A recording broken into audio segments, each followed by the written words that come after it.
Excellent. That'll do. All right, thank you, everybody. It is 6 p.m. We're going to call tonight's city council meeting to order. Today is Tuesday, May 19th. Ogden Valley City Council is here in the Huntsville Town Hall Council Chambers. This is our anchor location. We are also available online via Zoom for electronic participation. In calling to order, we'll do a quick roll call. Looks like we've got a full house of participants. We have council members Hickman and Booth, council members Shaw, Hoagland, and Julie Baker. I am Mayor Wampler. We have our reporter and our IT director with us as well. Our planner's on the way, he's got the traffic. Excellent. So we have staff that's participating as well. So everybody that is physically capable, please stand for our pledge of allegiance. I pledge allegiance to the flag of the United States of America and to the republic for which it stands, one nation, under God, indivisible, with liberty and justice for all. And we'll follow that at the moment of flag.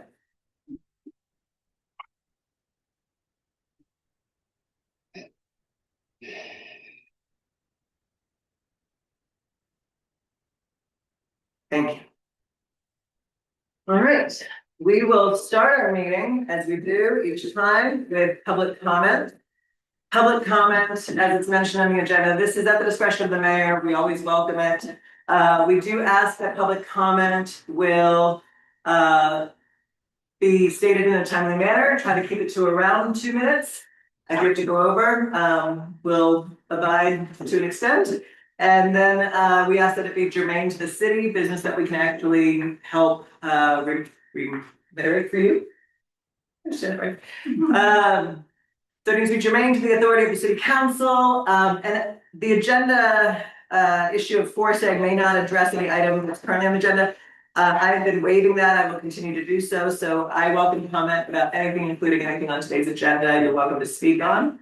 When you do come up to speak, or if you speak online, please start by stating your name and your address for our reporter. And we'll start with people in the room and then go on to our electronic participants by raising your hand. Our IT director will let us know and unmute you, and we will cede the floor to you. So first up are for our participants in the room. Anyone who would like to address council, please come on up, state your name and do so. Good evening, Ron Gleason, Sunrise Drive in Eden. Agenda item 12, section 108.16, outdoor lighting. It's 16-8, replacement of non-conforming outdoor lighting. I was involved with helping with this ordinance 10 years ago when it was being drafted. The original intent of this paragraph was to allow commercial buildings 10 years from the time which the ordinance was in place to come into compliance. I've read and reread the wording being proposed. And if we get to this agenda item tonight, I'd like hopefully a simple question answered. How long or when do commercial buildings need to come into compliance with the proposed wording? Thank you. Yes, thank you.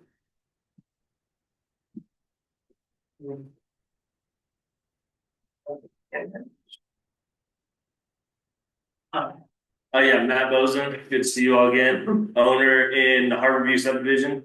I would just, so you guys know the situation I'm in. Like, not being able to build has greatly affected my business. It's greatly affected my family. I went through and just took a tally of between my employees and their families. There's over 31 people just within my business that are being affected by this directly. I would just urge you guys to pass whatever you need to pass. I can get to item 21 today so that we can vote on that and we can end the moratorium. You don't have to all agree, right? You have the rest of your service to go back and revisit some of these items. Let's just get the moratorium out of here. Let's get some stuff in place so that we can build. All right, thank you. Appreciate it.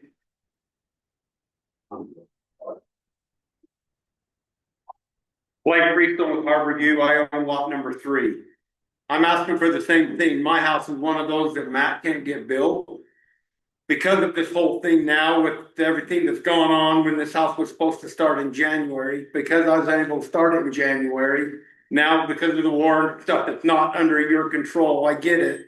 But because of inflation, that house is now up 15%. Nobody will honor their bids, and now that house is gonna cost me an additional $150,000. It is seriously affecting us. At some point in time, we need to get this figured out. Okay? Thank you very much.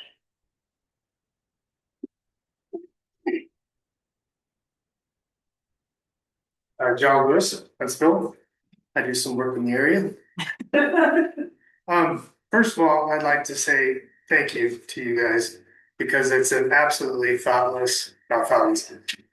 It's a job that nobody, gets credit for, and it's extremely hard, and it's almost a no-win situation. I've been, in planning commissions and other things before, and it is a tough deal.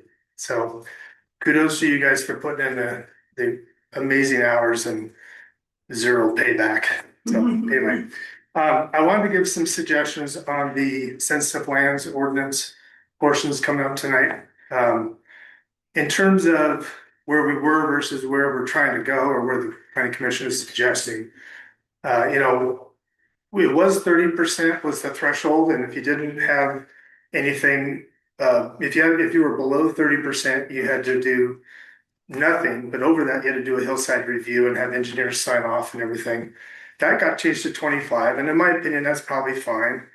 But you still could build up to 25% if you had qualified engineers and geotechs and everybody else say so. Councilman Hoagland, your house wouldn't be built today if we stopped at 25%, as an example. So there's lots of easy, good ways, ways that are responsible even after 25%. So whatever you do, I would suggest don't cut it off at a particular number. Just say you got to prove to us that it makes sense based on our rules, and maybe we don't want this big of a cut or this much disturbance. That's fine, but just leave it to engineers to say yes or no, not policy. And I really don't think it makes any sense to have a 15 to 25% hillside review component to it either. And maybe it's 20% or something, but at 15%, that is really pretty flat. You'd be surprised what falls under 15%. I would say half of the lots in the retreat, for instance, wouldn't work after 25%. And also, the language in here is a little bit vague when I read it, when my lawyers read it, where it comes down to, is it 25% for a buildable area? Is it 25% as an average? There's a lot of people with 100 acres out there who have 5 acres on top that work great for them, and 95% is a cliff. And what do? Do they not build on that 5%? If the average is not, if the average is 35% because it's a very big hill, how does that play into density transfer, for instance? Does that person with 95 acres that are steep all of a sudden lose the density? And I just would be cautious trying to take away the density rights from somebody just because of whether it can be used or not. We got into a debate, Janet, a million years ago about is land, should you use it for creating, for counting density on a big parcel? Well, you can't build on a wetland, so you can't use that density. And that was always a good argument. And Charlie would always come back with, yeah, but you can mitigate for that kind of stuff. So Charlie always, we all kind of agreed, yeah, you kind of want to limit density to what's reasonable, which always made sense. But the hard part was how you guys would define buildable. What's buildable? Some guys back here could build on just about anything with enough money. So it's a tough thing to nail it down, even though it's a good intention. So I totally get that. But my suggestion going forward is look at your sensitive land ordinance, which is a good idea, but give it a little bit more time, have an engineer look at it, have a geotech look at it. It doesn't read to me like it's been looked at enough. And at some point, pass it, but with some forethought in terms of, you know, what we were doing before worked perfectly fine. So what changed? What public, you know, safety issue got flagged all of a sudden? I don't see it. So that would be my suggestion. But again, thank you for all your work. Thank you. Thanks.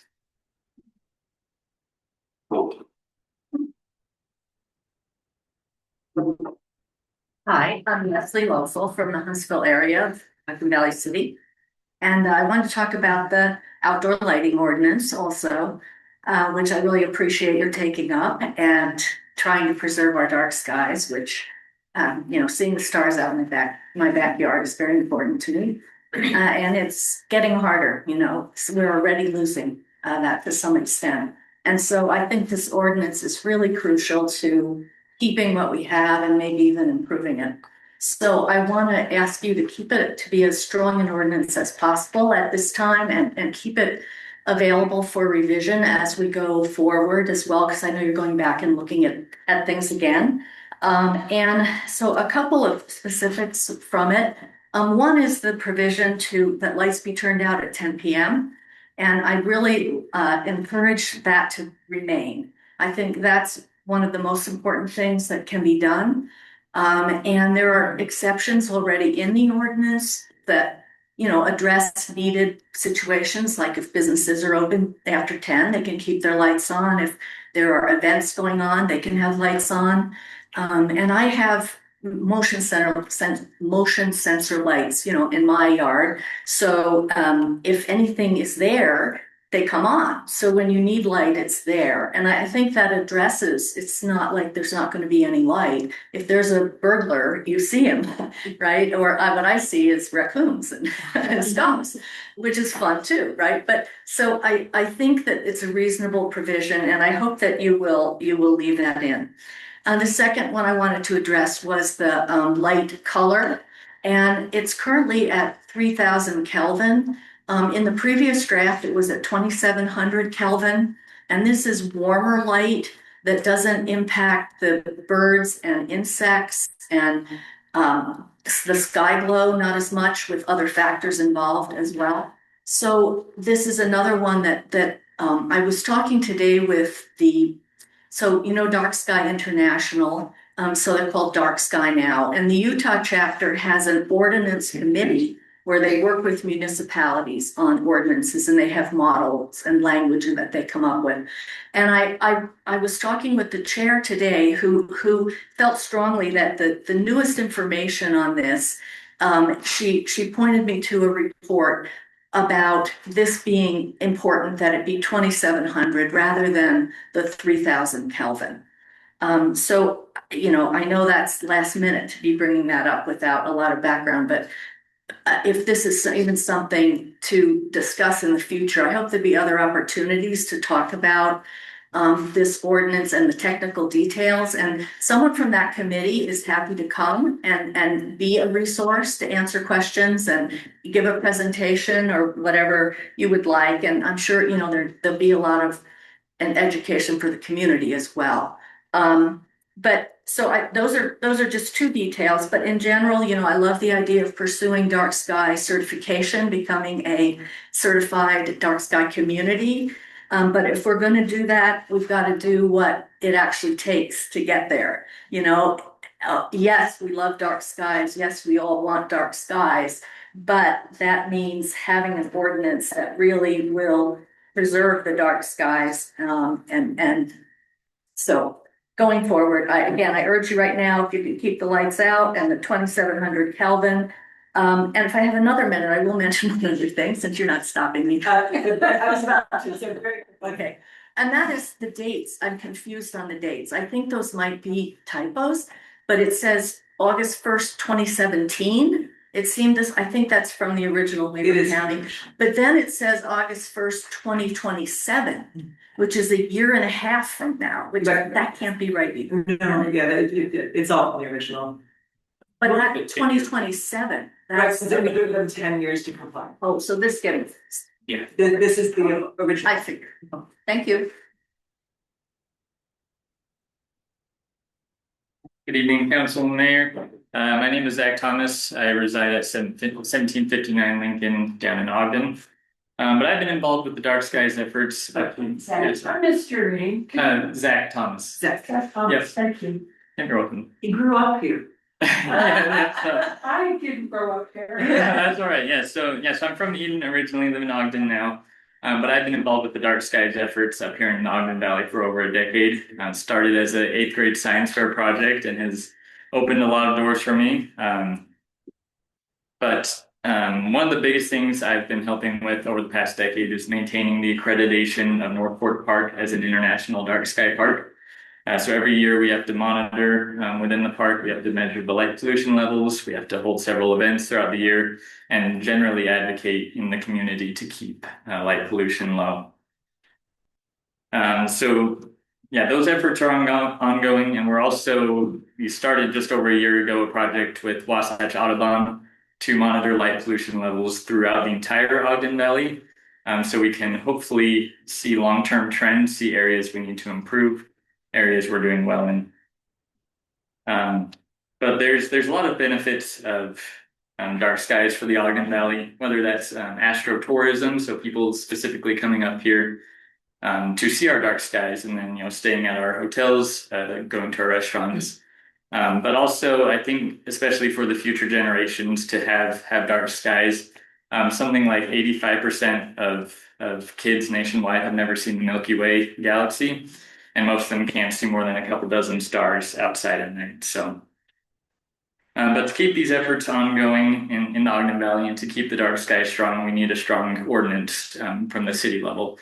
So the work that people like Ron have put in to make this ordinance as strong as it is, I think it's very important for the city to continue this to ensure that the skies in Ogden Valley remain dark for generations to come. So thank you for your time. Thank you. David Seastorf, 6098 East Elkhorn Drive, better known to you as Janet Muir's husband. Janet was very much involved with Dark Skies, and Zach connected with her when he was in 8th grade. She's responsible for a lot of accreditation, dark sky accreditation, both states and nationally. One of the things that's happening is this is a gateway community. In that sense, we're not that different from Springdale. We're not that different from Jackson Hole. And as you know, probably, Jackson Hole has now been, Teton County is the first dark sky county. Jackson Hole itself is a dark sky city, and even the airport, which is mind-blowing, is regarded as a dark sky airport. And the park itself and Yellowstone are still in play because there's a lot of lighting adjustment that they have to do. But that's kind of amazing, the Jackson Hole, which for out here, to me, a former New Yorker, is like the equivalent of, Times Square as opposed to where we live, right? But we're going that way. I don't know that we're going to go completely that way, but we're in that territory. One of the things that you could do, and I didn't see it in the ordinances that were put together, but internally illuminated signage is devastating for the dark skies. So if you have a big monument sign, I mean, I could say, for example, my dentist in Eden has a monument sign that is internally illuminated. Now, there was some confusion when initially these ordinances were put together, and opaque was misunderstood. The way this can be treated and dealt with is what Jackson Hole did. And what they did is they said, okay, you can't have an internal light there. What you do is you get goosenecks, and they can light that sign. And that way it's downward directed, and you don't have that, that glare bomb from a internally illuminated sign. So we're in early stages. We don't have a lot of this yet in the community, which is why I think it will be easier for you to address that, before you get too far down the road. I mean, you've got harder battles that you've got to fight to reinforce, because I've been abroad for 4 months, but what John said about what you guys are doing is it's extraordinary, and my hat's off to you. Really, really amazing job. Just last one thing, really quickly: enforcement, education, the two things. Iris Hennon was the enforcement person down in Weber County for years. She was about 4'6" in all directions, and she just faced down all sorts of people, including people with guns.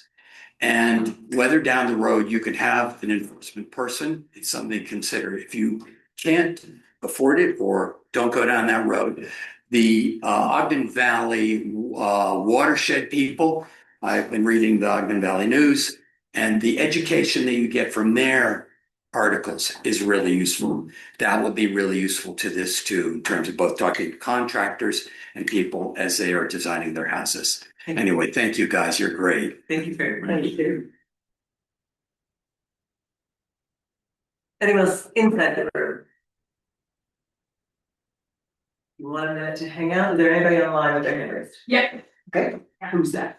it is Greg Friedman. Greg, we sent you the unmute request so you can unmute and make comment. Can you hear me? Yes. Sir. Wonderful. I actually wanted to take a second and talk about the budget, which I know is the other hot button issue that the council has been struggling to deal with, or at least having to make hard choices. And as I've sat here and tried to just simply follow your calendar, I am just struck by the dedication that the mayor and the council is putting in. So I did want to also mention and really thank you guys for the amount of effort and time you're putting in. It seems like it went from a volunteer job to a double full-time job that maybe you weren't necessarily expecting. I have noticed, and I wanted to give you guys some backing from, I'm just one voice of many people, that there is a little bit where people are trying to explain kind of what's happened with the budget and the fact that we're wildly off from what the original financial projections were. And I hope that you guys don't feel the need to defend yourselves, because you were not part of that. And while I think it's great that you give it some service, I don't think anyone's blaming you guys. You guys are left with what's left, and that's kind of usually not the best place. So what I'm hoping that we can do, and this is going to take obviously several meetings as you guys try and figure out the budget mess, is not necessarily spend any energy on who's to blame, but how to best move forward. And the thing that I'm hoping that I can encourage the council and the mayor is to put all options on the table. And I say this with all humility, and that is that the budget that was presented, I guess it was 2 weeks ago, maybe it was 1 week ago, seemed very skewed in a way that maybe presented the starkest consequences of not having a property tax increase. The thing that kind of jumped to my mind is, you know, when the federal government shuts down, they seem to have money for everything except national parks and airport security. You know, all the things that affect us on day-to-day lives. And there are certainly going to need to be trade-offs that the city of whatever we end up naming the city. But there will be trade-offs. But I hope we can look at it from really kind of a first principles perspective. And you know, I was sitting here thinking about this morning. You know, other than the fact that Weber County didn't enforce the STR laws, which caused a lot of issues, life under Weber County wasn't bad. So, you know, can we come up with ideas, or at least be open to exploring? I don't even know if this is possible. Are there things that we can, for lack of a better word, give back to Weber County because they do them more cost effectively? Are there other avenues besides just saying, hey, we won't have, I don't have a copy of the budget that was presented, but you know, I don't think snow removal has to be the thing that goes away. So I don't have the answers, but I do hope that as you guys explore this budget, that we can be open to all the alternatives that may be out there, and not necessarily just the ones that maybe are the starkest and present the most draconian impacts on day-to-day lives for us residents. Thank you. Thank you very much. And I can assure you all options are on the table. So thank you very much. Is there anyone else online? No, ma'am. Okay, anyone on any side? Yes. Sure. I'm gonna be brief Everything. for once. Carson Young, Liberty. My question is why we have 18 items in front of the moratorium when the moratorium is one of the most important things on here besides the budget. I can actually answer that because I'm the one that makes the agenda, because those should be very easy, up and down, approve. Now let's get into the land use. All of those have been. We hope. We hope. Yeah, we hope. I got another. Oh, one more online, yeah. Alright, Dan, we unmute you so you can make comment.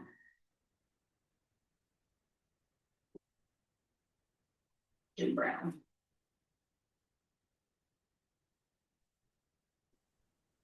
There he goes. Mr. Brown? Yes, Jim Brown from Buckhorn Drive in Eden. You folks are hardworking, dedicated, responsible volunteers. And I can't say enough about everything that you've done. But I'm going to suggest to you it's time to start looking at public welfare issues. You have a municipal code 5-02-090 that deals with junkyards. You've got 5-04-02 that deals with noxious weeds. Both of those are things that have to be controlled. We need code enforcement officers, and we need at least one hearing officer. If you haven't driven by the old Wolf property, do it. Take a look. It's a junkyard. Drive just about any street or road in town.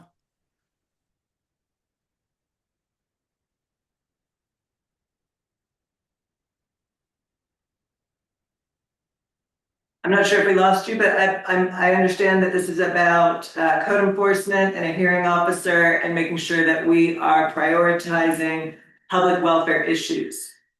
So I hope that that summarizes what your intent was, Mr. Brown. Do you want me to? I think that as long as I think that was the gist, wonderful.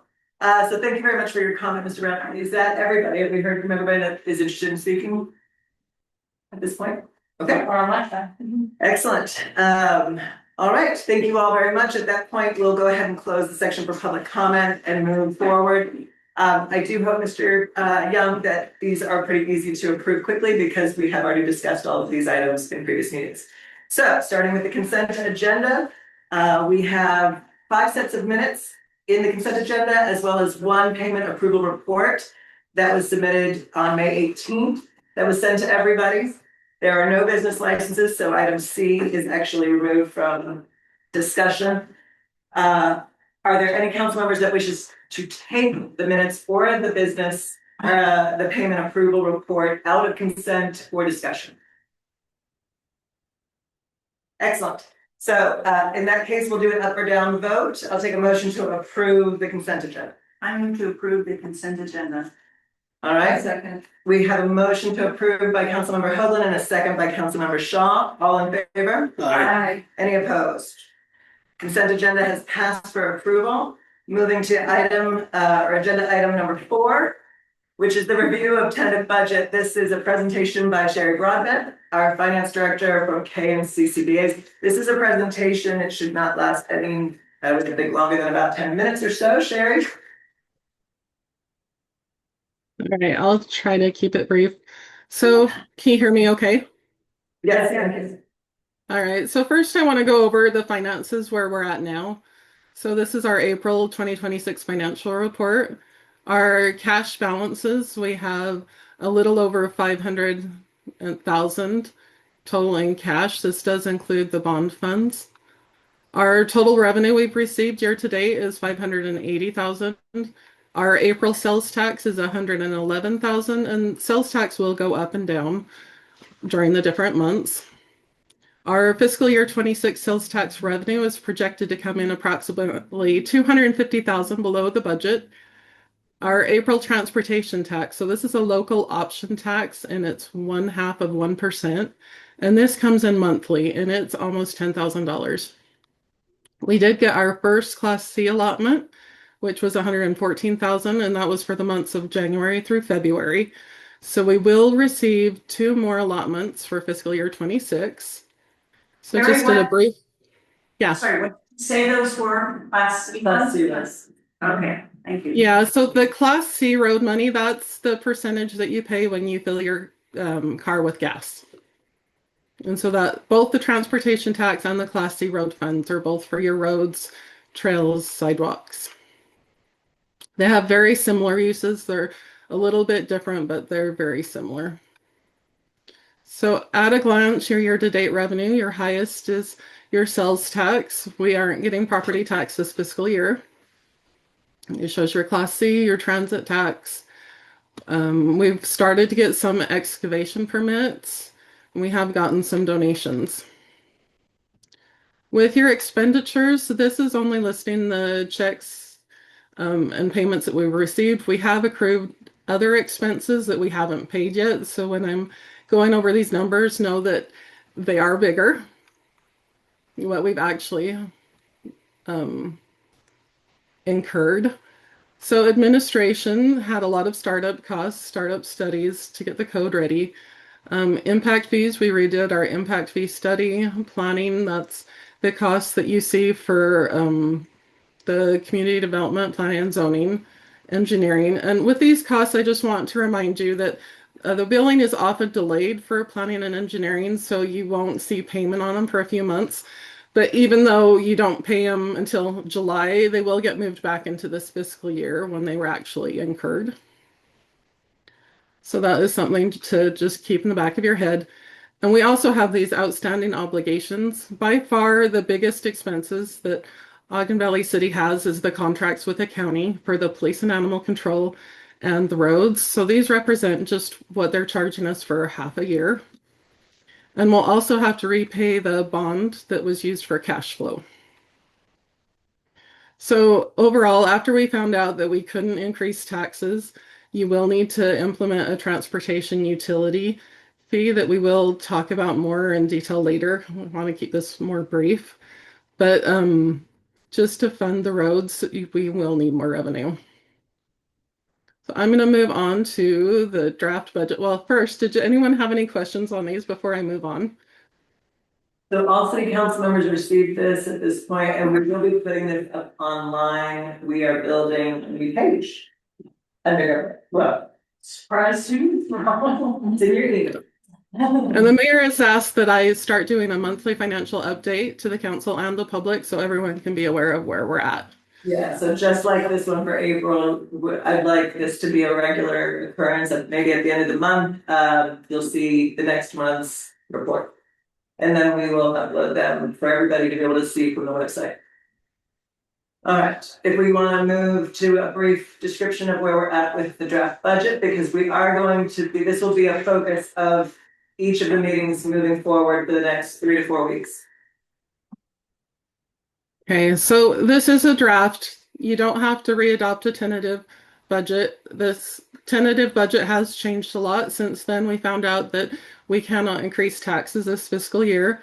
So during the budgeting process, we did kind of work on an alternative. If we can't raise taxes, what are we going to do? Initially, you wanted to drop the municipal energy tax if you could raise taxes, and you didn't want to implement the transportation utility fee, but without the ability to raise property taxes, those will need to be included in the draft.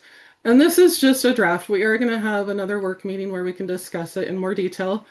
I do ask council members if you need any information or you want to discuss anything at the tentative budget in detail or specific, please let me know ahead of time so I can have that information available to you. There's not a lot of time because we want to get information out to the public.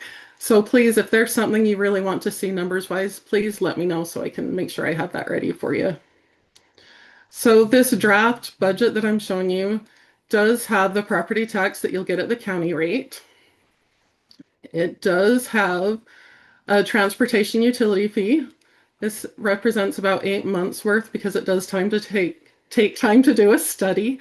You want to make sure that you're charging the appropriate amount to take care of the roads and that it is fair to everyone. It does have reduced staffing compared to what was in the tentative budget. You will need to rely heavily on volunteers still. It did take out a community development director, and it did reduce some planning funds. It did reduce in the Public Works Department. One of the big decreases was the stormwater management study has been taken out. And so we did, we can go over them in more detail, but one of the things I really want to point out that's important is we want to get information out to the public. I don't want to just share a spreadsheet with them without information that goes along with it. A lot of you probably get questions. What we're creating is a budget book. So please review it. It's been shared with you. I've kind of put in draft tentative wording on some of the questions and answers. So please look at your area and please reword it if you want it to be different. If there's something more important you want to share with the public. It's kind of got a budget overview. It's got information about your areas. So please look it over. If there's anything that you would like me to add, just please write it down on the last page. And then I can start creating that. Also, we will be putting the spreadsheet in the back of this just so that they also have that information, but just giving someone a spreadsheet without the information and to go behind it can be confusing. So we want to give the public time to look through this also. So we would like to get this out in June. We don't need to vote on the final budget until the end of June, but we would like to get this information out to the public as soon as we can so they have time to ask questions. I know some of you have probably gotten quite a few questions, so please, if any of this is confusing or needs to be worded different, please let me know. So Sherry, if I can interject, we sent an email out to everyone on council with the 3 different documents, the April monthly report, the more simplified draft budget of fiscal 27, which cut out the one if we were going to go through truth and taxation. So this one is mostly concentrating on what we internally called column G, which we will be pursuing in upcoming meetings. I know I've sent you guys some emails about special sessions and things like that for us to be able to get everything completed in time with the timeline that the state has put out. In that email, it also mentioned with this budget book, a homework assignment for council members that would be to be completed by Tuesday, May 26th. And that is what she was just referring to, is go to your sections, things that you're in charge of, make sure that what she's drafted, if that's what you want it to say, great. If not, give her some content or language to put in. She's done her best to put something in there, but it's really for us to provide the content.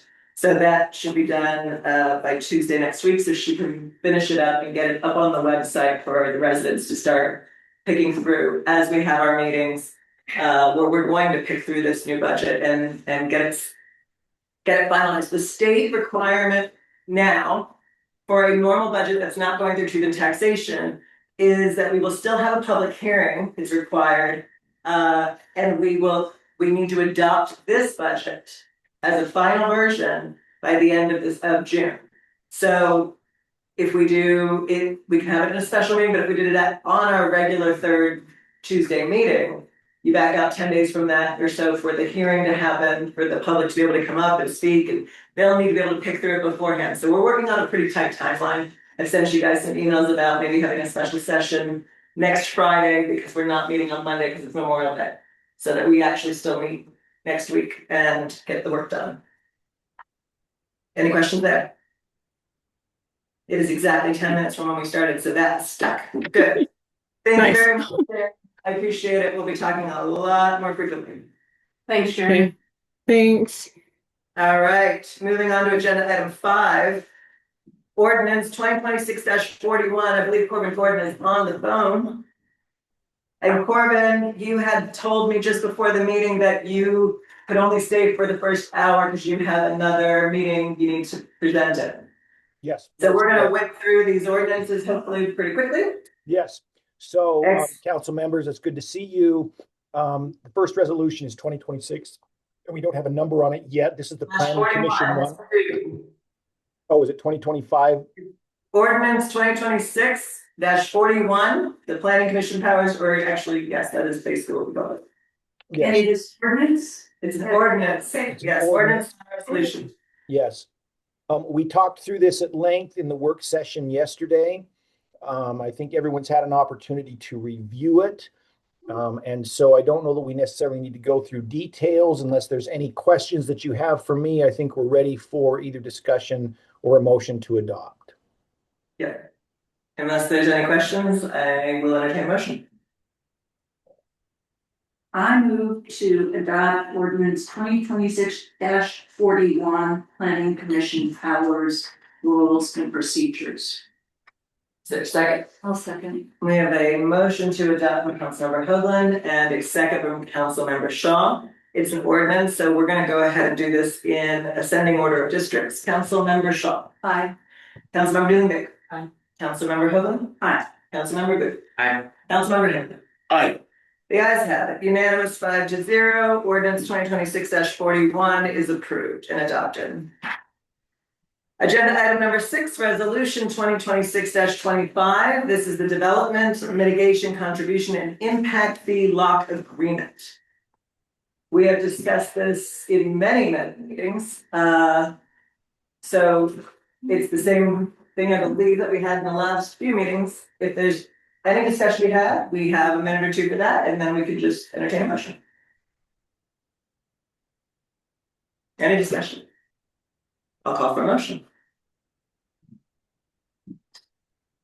I move to adopt resolution 2026-25, development, mitigation, contribution, and impact fee lock agreement. I second. We have a motion to adopt from Councilmember Hoagland and a second from Councilmember Hickman. It is a resolution. I will go with all in favor, say aye. Aye. Any opposed? Me. You only get to oppose once, not 3 times. All right, so then we have, sorry, Councilmember Booth, did you? I vote yes. Yes, okay, so we have a 4-1. The resolution 2026-25 passes 4-1. All right, agenda item 7, ordinance 2026-XX. We do not have a number yet. This is the it's an ordinance. This is the Enbridge franchise agreement. I want to make sure there's clarification. Everybody has received this document, but there are multiple documents floating around. And my understanding from Councilmember Hoagland is that the ones that she sent, I have it right here, 5/18 at 3 p.m. Those were the final documents. It has the contract with Enbridge. It has the ordinance that that one was written by our other attorney, Bill Morris. So her email from yesterday at 3 p.m. is the documents that we would be looking to adopt. I will also chime in. We may be getting some final feedback from Enbridge Council. We don't expect that, but I suggest we table this until our next voting session. I know my colleagues would all like to read that agreement in your. I was gonna ask for a summary, but maybe. You bet. Well, no, not now, now that you're gonna. I wouldn't presume to summarize it, but Okay. I move to table. Second. I'll second. Yeah, go ahead. I'm gonna say, well, we're gonna Councilmember Hoagland has a motion to table and it's seconded by Councilmember Booth. I think we can go with an all in favor for tabling. Aye. Any opposed? Item number 7 is tabled to a later date. Agenda item 8, resolution 2026-20, internal administrative process for claims. This has also been discussed a few times, as well as in yesterday. Yeah. Forgetting what day it is. So these were for the small claims insurance and things like that. We discussed this at length. Any discussion or questions for today? And if not, we can proceed to a motion. If the changes were made, I don't know if I saw a final copy. I think the only changes were that our attorney was asking for consensus on the amount. The Yeah. $1,000, that is correct. Right, and it was a unanimous agreement. And then I asked for information to the council that it be shared. And he wrote that sentence while we were talking, I thought. But with that change, then I'm good, I just haven't seen it. I thought also it would be identifying each pending claims review or payment review that we examine. And that would be a good time to discuss it. So you would be notified? Yeah, that's all I'm asking. Yeah, The it will come up. Okay, I was trying to remember what it was. Yeah. It will come up in the Excel report that we review at every meeting. Corbin, did you make the change? in the Yes, I final did make the comments? change. Yes. Thank you. Great, thank you, Corbin. I- Then I'm good. I move that we approve resolution 2026-20, internal administrative. process for claims. Do I have a second? Motion to approve by Councilmember Hickman with a second by Councilmember Hoagland. All in favor? Aye. Any opposed? Resolution 2026-20 is adopted unanimously 5-0. Turning over, yesterday it was asked or requested that we table agenda item 9. So I don't think we need to make the motion, it's just that it's on the agenda because we posted this publicly ahead of time. So we will go ahead and table agenda item 9 for a later date. Agenda item 10. Can I jump in real quick? You may. Because I will be gone, and you're now going into the zoning. I Yes. just wanted to touch base on the moratorium and lifting the moratorium. I circulated to all of you an ordinance that added in two zones that were not on the version that you saw before. It was the RH, is it RH? RE 15 and 20. Yes, that was not on there. So I recirculated that. And so let me just explain, as you work through all of these zones tonight, if there's some zones that we have listed on it that do not get passed tonight, you can still take action and lift the moratorium on the zones that you do actually have passed. So whoever makes the motion, you can look at it and say, I include all of the motions except for the following. And then I'll follow up with the mayor tomorrow when we'll get that in place. My hope is you can get all of them done tonight, but I know you've got a big agenda. Are there any questions on any of that before I jump off here? I just wanted a chance to talk with everyone before you start Yes, moving into the zones. Councilmember Dylan Baker has a question. Yeah. Number 9 on there, Corbin, I sent an email. I don't know if I got a response, but it says applications. Well, let me go back up to the paragraph. This is on the one he sent at 5:30.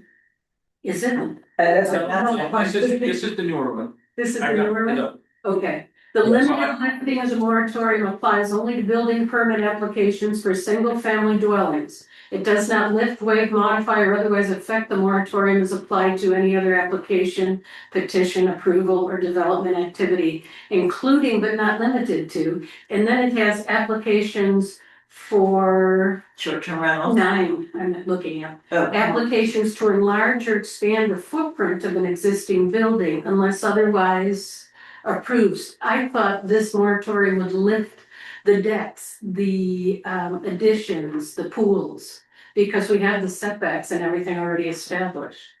Is that not true? And that is not the way that I drafted it. And I did see your email. The big pressure point has been from the builders that they need to get their building permits going on new builds. And so what we've done is designed it to do specifically that. What I would say is if there is a desire to roll it back on the other stuff, we're probably going to have a special meeting here at the end of the week, and we can look at that and do what you need to do. And my hope is that we will be going into next week and possibly pulling the moratorium on everything. But for purposes of tonight, the big You know, the big concern was letting the builders move forward and pull their building permits for the new homes. So that's the only thing that it's lifting. Corbin, is there a limiting factor that made you add that in to number 9? I wouldn't think there's anything with what we're passing that would not also allow for an addition or a deck built onto a house. There probably isn't, to be honest with you. I mean, we can add some language in if you want on that. That just, my focus was just to get, you know, in all the meetings, we've got the builders here saying we've got to get moving forward here. So if there's something that you want to do. Yeah. Go ahead. I'm sorry I interrupted you, Corbin, but I agree with you, but can I just not take number 9 out? So that it would allow for that? In those. I think the only issue we may have with that would be. Well, no, that wouldn't be for that. I was thinking ADUs. No, but we've got those called out. Yeah. So, no, probably if we take that out, we're probably okay. Yeah, as I'm thinking that through, I mean, we've got the setbacks. There shouldn't be any reason why they wouldn't be able to do that. So if you want to make the motion and just strike that language from 9, then we probably are okay. Can we ask Brian, do you see any problem with taking that out? No. So are there any? I know that, okay, so because I can't off the top of my head think of any reason why it would be a problem to take it out. If we're approving a zone, everything within that zone is allowed. I don't see why we say you can build a house, but you can't put your deck on. So that's where my first thought is. But the question I want to make sure we're clear on is, are there any little specifics that are left out? Like, for example, we are currently leaving out ADUs, STRs, ag tourism. So there are some things we're leaving out that tonight do any have anything to do with expanding or enlarging footprints of existing buildings? Because if they do, then we need to consider it. Well, there is the possibility of an application for an accessory building with the intent of using it for agritourism. However, the construction of the building is not necessarily, but agritourism is a conditional use and would require, you know, conditional approval. It's cut out. And which is It's currently cut out. not allowed. Right. And so And this is the building itself is not a conditional use. The permit for a conditional use is only issued when you know, apply for a specific use of the building. And so no, I don't see any problems with permitting the construction of buildings. Then if the intent is to use them for one of those conditionally approved uses, they would have to wait until those permits are allowed or issued before they can begin the use. But Okay, this is actually specific to expanding the footprint of an existing building. So it doesn't talk anything about what it's being used for. It's just. No. Now, however, that would not include things like swimming pools, or pole barns, or. It wouldn't eliminate that. We're allowing that to go forward. We're allowing that. Yeah. Okay. I apologize. I haven't seen the proposed language for the. I haven't heard anybody talk about swimming pools. The new resolution. At all. I have. Okay, I've been getting a lot of, I have. We've already got permits. interest from people who want to build pools and they're currently restricted, but yeah. But this, I think, is something we could take out. Okay. I agree. Okay, when we get to this point, so Corbin has to head off in at least, I'd say, we'll give him 5 minutes. He wanted to make sure that if there was anything that we had questions about this document, we could ask. This isn't a document we would be really talking about until after we approve all the ordinances, because they will be necessary for this document, but Corbin may not be with us at that time. So, any other questions for him? Yes. I don't have one about this document. I have one about any of them. Yeah, I mean, let's see, how did that work? Sure. I know. Let's make an exception, go ahead and ask. Corbin, I sent you an email last night or this morning about sensitive land overlay zone and our legal risk if we adopt it as forwarded to us from the planning commission. Have you had a chance to look at that email and I consider? have not. Let me just jump off here. I'll go and read the email and see if I can get you some guidance on that. You guys continue forward and I'll look at that and then I'll jump back on. Thank you. Corbin, one final question. At what time might you be available after your next meeting? I will, it's probably 8 or 8:30, I would guess, and my plan is to come back and jump back on. So if you're still here, I will be coming back and I'll be here for the rest of the meeting. So I'm Okay, assuming you're gonna be there. So, thank you. all right. Thanks. Let me Perfect. take a look at that, Don. Thank you very much. Okay, if we're ready, we can move on to agenda item 10, which is ordinance 2026-23, the zone HR, which was formerly FR3. Correct. I sent you the markup, the cleaned up version with changes accepted, and also a handy dandy summary of the changes. I will review those changes very briefly, but one thing that I did want clarification for, it was proposed to be eliminated. It's called group dwelling as a use. And do you have any idea what that is, Brian? Okay, so under the Americans with Disabilities Act, a group home for persons with disabilities, which includes substance addictions, a group home cannot be restricted in any way that you would otherwise restrict a single family dwelling. They have to be allowed in residential zones. And this is part, I mean, this is, I get the notes, I apologize, it's not the ADA, it's the Fair Housing League. Okay. So you cannot discriminate against group homes for people with disabilities, and that includes those going through, you know, substance abuse, therapy, things like that. Is an ADA out there. Okay. But and so those are required by federal and state law to be allowed in residential areas.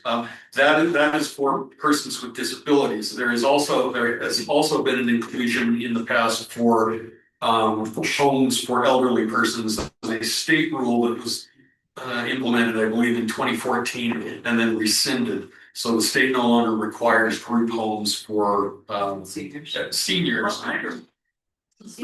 But Okay. So it sounds like we should leave that in. yes. Yeah, although it's not, well, I'm glad I asked. Okay. So we will leave that in, but going through, if you want to page through the edited version. That should be it. Okay. I will identify and highlight my list of changes as we go through each. First of all, this, I've worked really hard on this, and what I realized, the reason is it was almost creating and repurposing an existing zone. It was meant to be intensely adjacent to resorts. And this was probably written a while ago for Wolf Creek Resort. However, I kept some of the resort flavor in. I interjected that back in that it had been taken out, and I tried to blend the two, the intent along with the prior FR3 zone. So you can read the zone purpose. It recognizes existing building. We added back in log out sleeping rooms. We had a discussion about that. I found out more information about that. Good. And I believe, and Brian, you can help me with this. I believe the lockouts and the condominium hotels and all that was taken out was because this was thought of as residential housing in a resort area, not necessarily rentals. So they were trying to keep that focus is why they recommend. That was the plan, I think it's intent when they were. Yes. Yeah, well, So for moderate income housing and for housing availability as opposed to rentals. Okay. So that's what they're thinking behind it. That is So that. get an overlook from them to not realize that it wasn't that it was also the other uses. I was gonna say, cause that's not Right. its sole use. Right, but that's what they're. I was thinking, well, that's on. That's what they were trying to do. No, they were working to make it more residential. Yes. I appreciated that.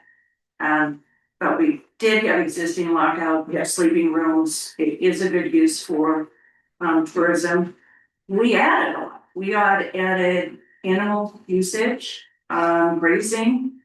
If there are 3 or more acres, apiaries, everyone's got a lot of beef, apiaries, birds and stables. And we had those always no, and we made them all permitted. We removed conference and education centers. We added public building, which had not been in the county, it had just been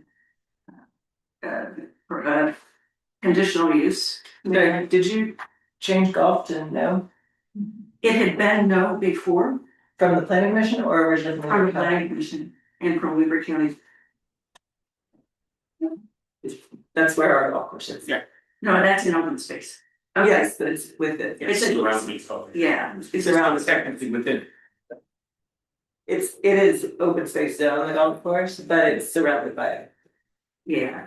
So May I ask, Brian, can you tell us the definition of a public building? Public building is just a publicly owned building used, used for public purposes. The school is a public building, a city office would be a public building. It's generally public, owned by a government or other public, non-private institution. Okay, I didn't know. no, that's okay. I added back in what had been in there before, because again, my philosophy is this is not time to take away uses. And I thought these uses were also consistent with the intent of that area. I added back in a B&B Inn, which is a B&B, which is like slightly larger than just a house with a room or two. We took out condotels and timeshares. Okay. Go ahead. We will, is the timeshare that exists there not in this zone? Okay, gotcha, okay. Okay. In line with your thinking of blackout, so I think that timeshare. Yeah, generally are not my favorite timeshares. Yeah. And a condo it's not a use that's been applied there. I don't know, Ryan. Well, I know there have been plans in the past for that. it's a good question on the timeshare. The actual offices of the timeshare are in CV too, but I don't know about the actual Wolf, what's it called? We'll start. World world. Yeah. But I don't know what the actual housing areas are within that. Hmm. In fact, I can tell you by looking at the map right now, they do fall within that, if I'm understanding where those Worldmark rentals are. Are those those are timeshares?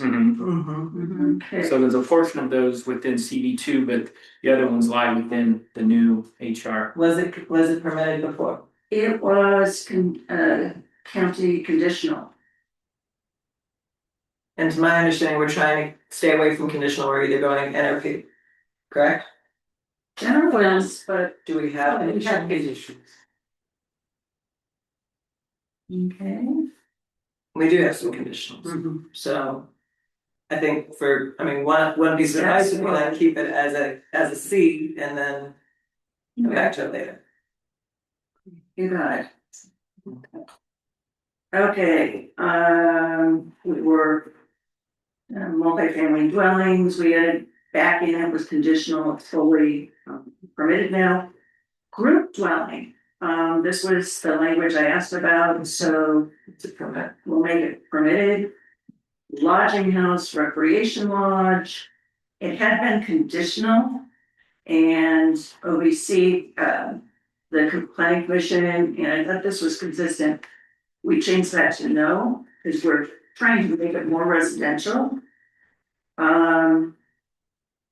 Parks and recreation, non-commercial, we were more permissive, we made those permitted. I just wanna go back, cause we're allowing, we have hotels in that area. It is that Wolf Creek area is a village area designated. We're allowing B&Bs, we changed it back to allow them, we do have short-term rentals there, why? What, is there something about a lodging house or recreation lodge that we specifically would want those?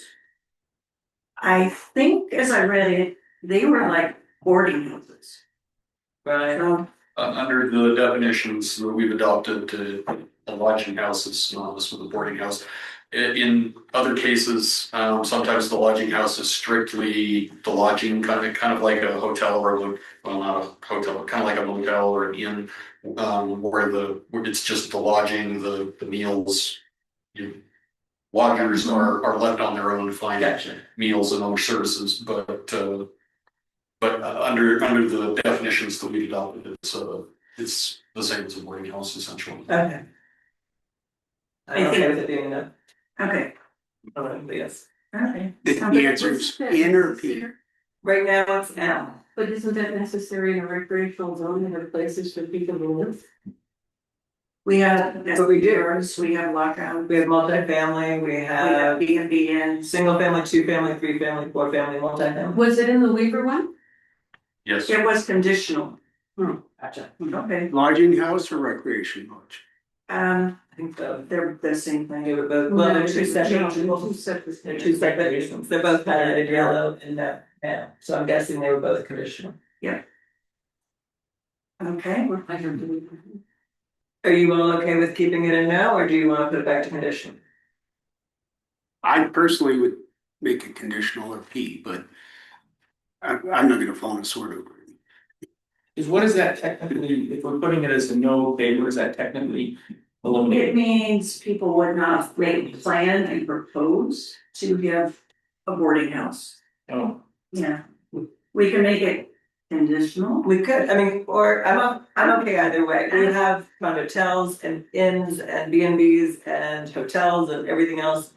They're there, which is why I would. Okay, Yeah, I'm fine with yeah. energy, it doesn't matter. yeah, it's more fully embracing the history of that area, so I'm fine with that. We will change that. They were both conditional under Weaver. Yep. FYI. So NRC people, Okay. now that's the question. Everything that C. Okay, there we go. Do no harm, that's the way. We were more permissive on parks and recreation. Permitting them versus conditional. Animal grazing, this was added, trying to promote a more pastoral environment where there's enough property, 3 acres or more, animal grazing. Family food production is a big yes.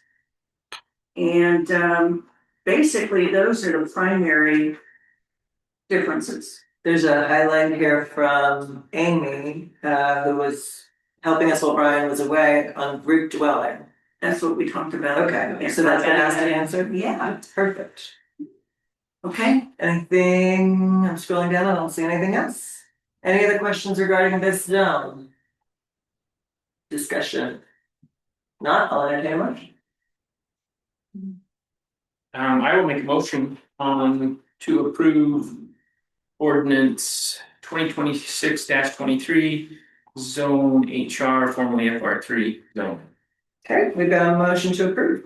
I will make a friendly amendment. All right, you're gonna amend it, that's. Yes, I was gonna make the same.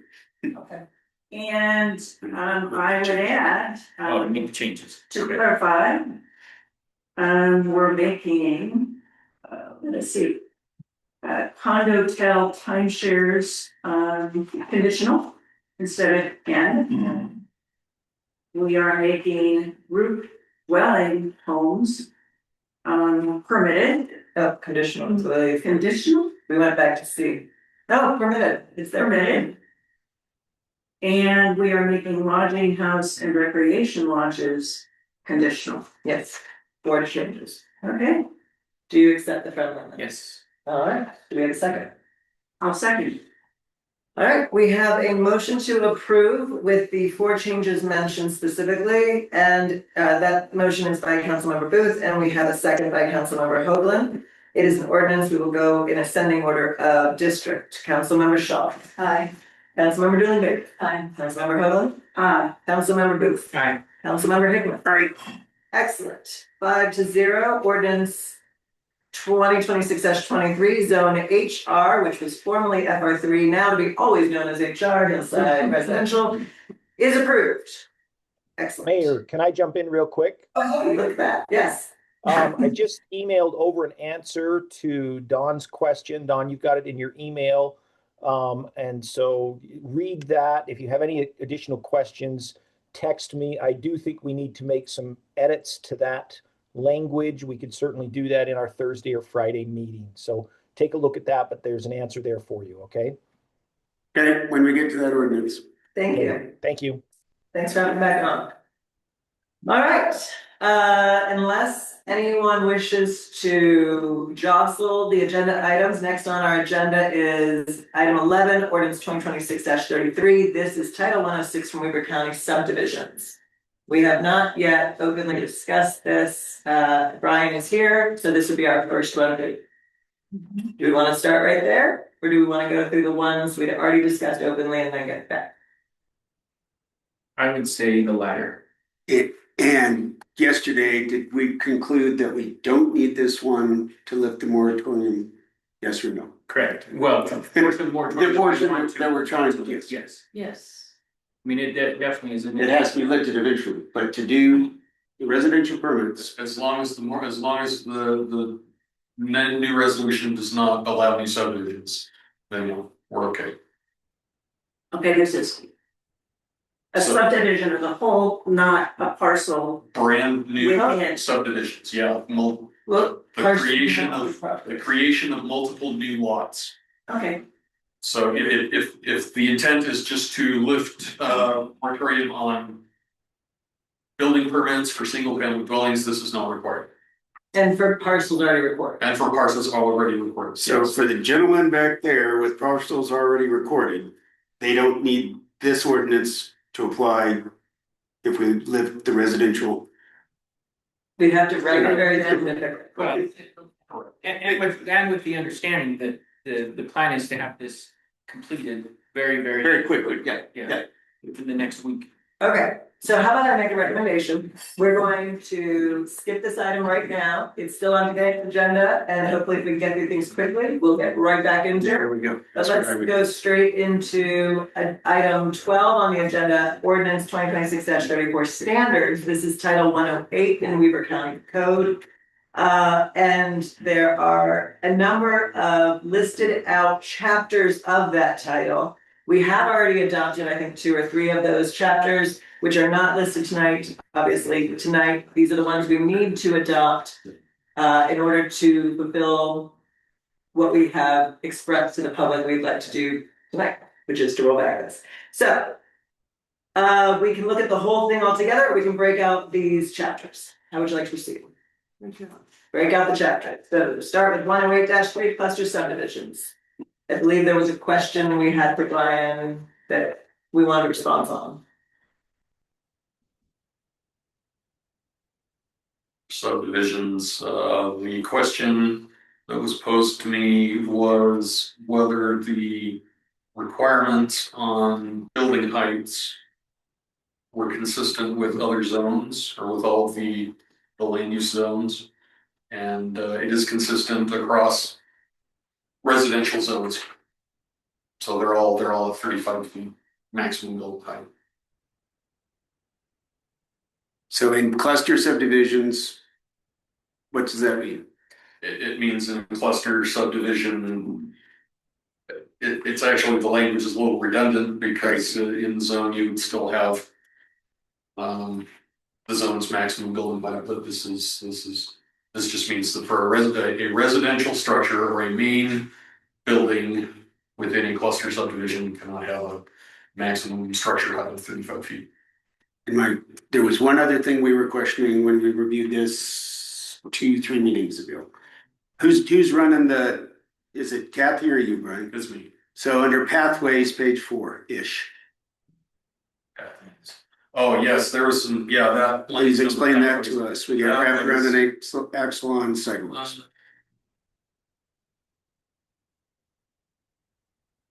Okay, yeah, here we go. Where was it?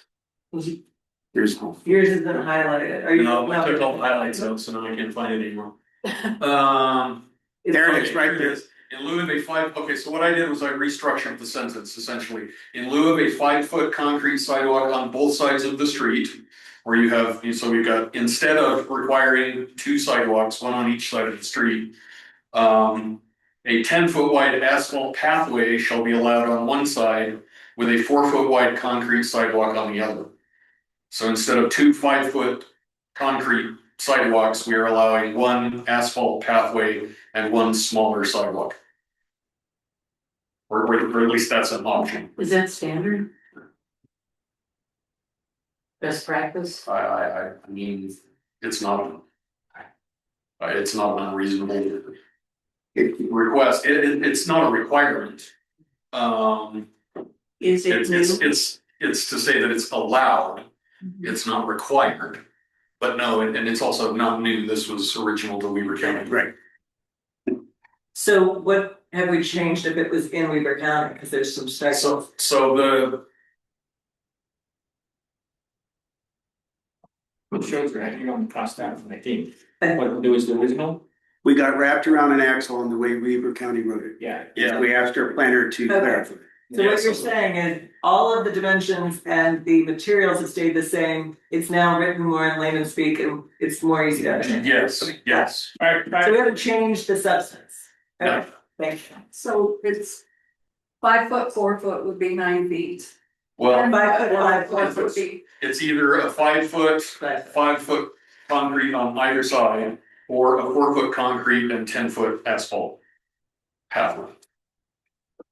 I mean, the 10-foot wide asphalt pathway is generally multi-use. It makes it easier for bikes. Other things, but you know, it's making an allowance saying that instead of requiring sidewalk on both sides of the street, we will allow for a sidewalk on one side and a multi-use pathway on the other. And the sidewalk is also, the required sidewalk is also smaller, which reduces the cost of that. Whose decision is that ultimately on which way they go on that? That would be the developer's decision. Unless in some sort of development agreement, you know, master plan, community sort of agreement, the city negotiated and said, we would like a pathway here. Right. But I think the most important thing to keep in mind is this is existing language. Yeah. So if it's not harmful, let's just leave it in. And Brian, if you clarified with English, that's good. I just wanted a little clarification based on what Chad said.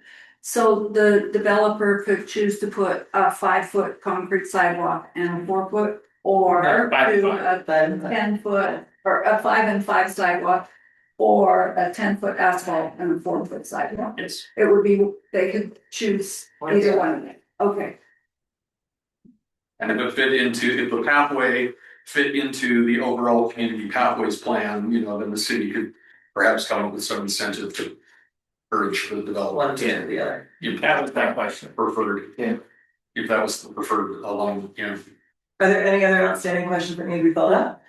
All right, well then, should we, so this can actually, we have it written that we can either adopt, continue, or deny each chapter on their own, or we can do it all in one. Do we want to go ahead and knock this off and vote to adopt? I recommend we vote on each one and Yeah, that's get it done. Call for a motion. I move we approve or under ordinance 2026-34, 108-3 cluster subdivisions. I'll second. We have a motion to approve the cluster subdivision chapter of ordinance 2026-34 in standards. We have that motion made by Councilmember Hickman and a second by Councilmember Shaw.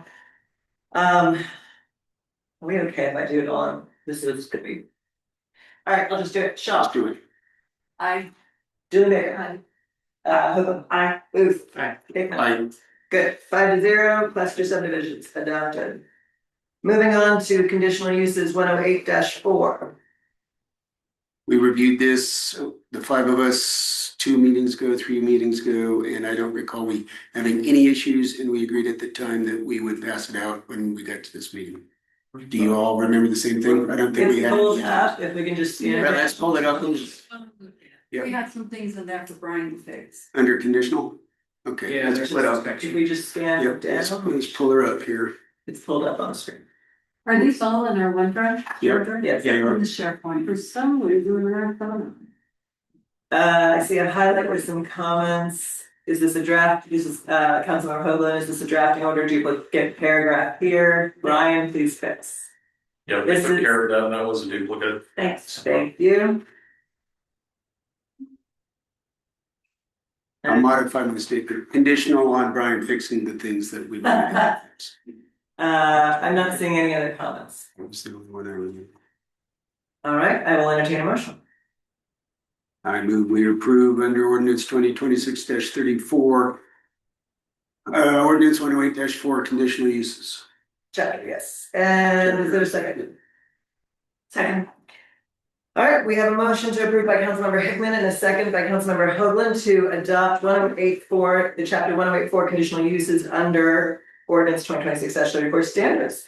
Councilmember Shaw, starting with you. Aye. Councilmember Dillon Aye. Councilmember Hoagland. Aye. Councilmember Booth. Aye. Councilmember 5-0, conditional uses Sorry, ahead of you, sorry. are adopted. That's all right. Yes, Can I ma'am. say something, Peggy? I just sent a link. Is that gonna help you get there? Thank you, it probably will. The other thing I was gonna ask for, efficiency of time, as we vote, these become adopted, correct? So can Kathy go ahead and put these on the adopted page as we do this? I have no idea if she's able to split focus that way, but they will be adopted and they will be able to be put on the website. On the agenda? The ones we're clearing right now, so if we could get them up to the. As long as there are no changes. But yeah, I just think let's just Okay. wait till tomorrow. Okay, I will get her. That's fine too. I will get her clean copies. Okay, very good, that's the best, okay. all right, moving on to chapter 108-6 timeshares. I believe was there one question on this one? Let's go. My recollection is there were none. No. Looking at it, we had no comments No comments on on the shares. it. I will take a motion. I move we approve under ordinance 2026-34, chapter 108-6 timeshares. There's a second. Second. All right, we got a motion from Councilmember Hickman and a second from Councilmember Hoagland, having the votes from Councilmember Shaw. Aye. Councilmember Dooley Baker. Aye. Councilmember Hoagland. Aye. Councilmember Booth. Aye. Hickman. Aye. 5-0, timeshares are adopted, chapter 108-6. Moving on to chapter 108-8, parking and loading space, vehicle, traffic, access regulations. 108-8. Brian, we did have a few comments in here. I don't know if you had a chance to look at them. Yes, I took a look at them and made adjustments according to the suggestions in the comments. There was one question about accessory dwelling unit parking requirements. That was reduced to one because the state of Utah only allows cities to require one additional parking unit per accessory dwelling unit. Is this part of the new legislation? No, this is existing legislation, but it predates Weber County's ordinance predated the state. Is the new legislation, does it comment on this at all? No. It does not comment? No, it all accessory dwelling unit parking is included in the same clause. Yes, carried over from the previous, okay.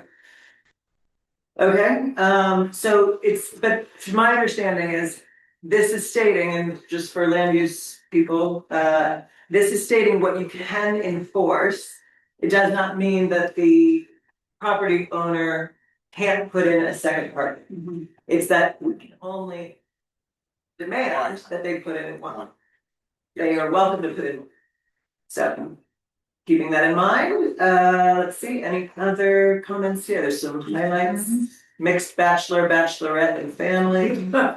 Yeah, that's archaic language. That basically means studio apartment.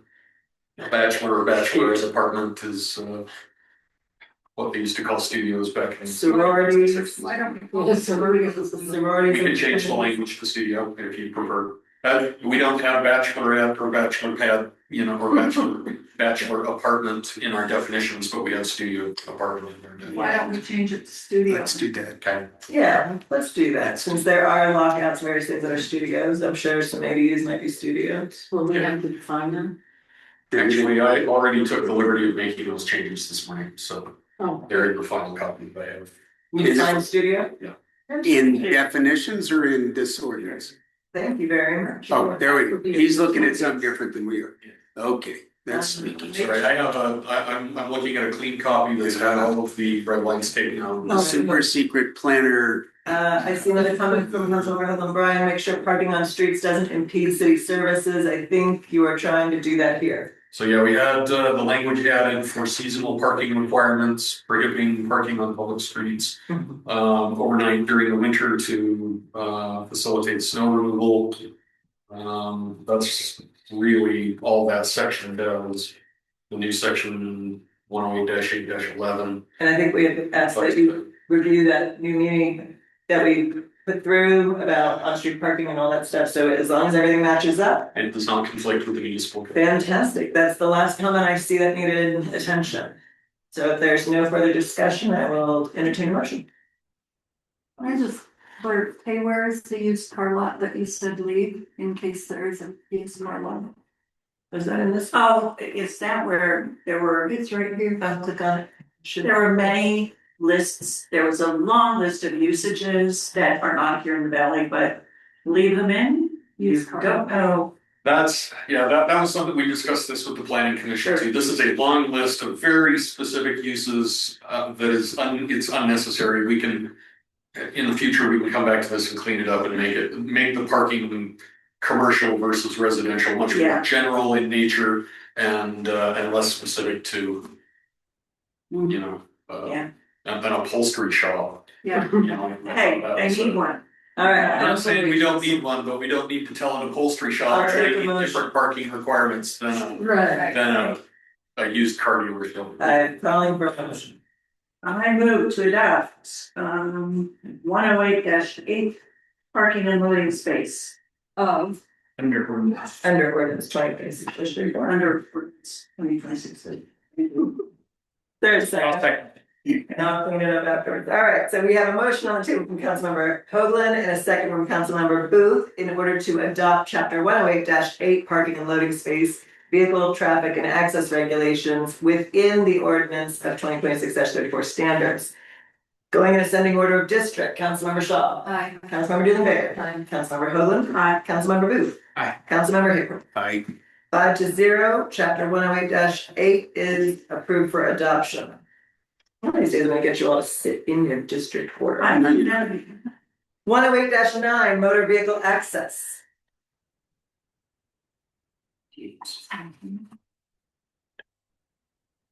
Okay.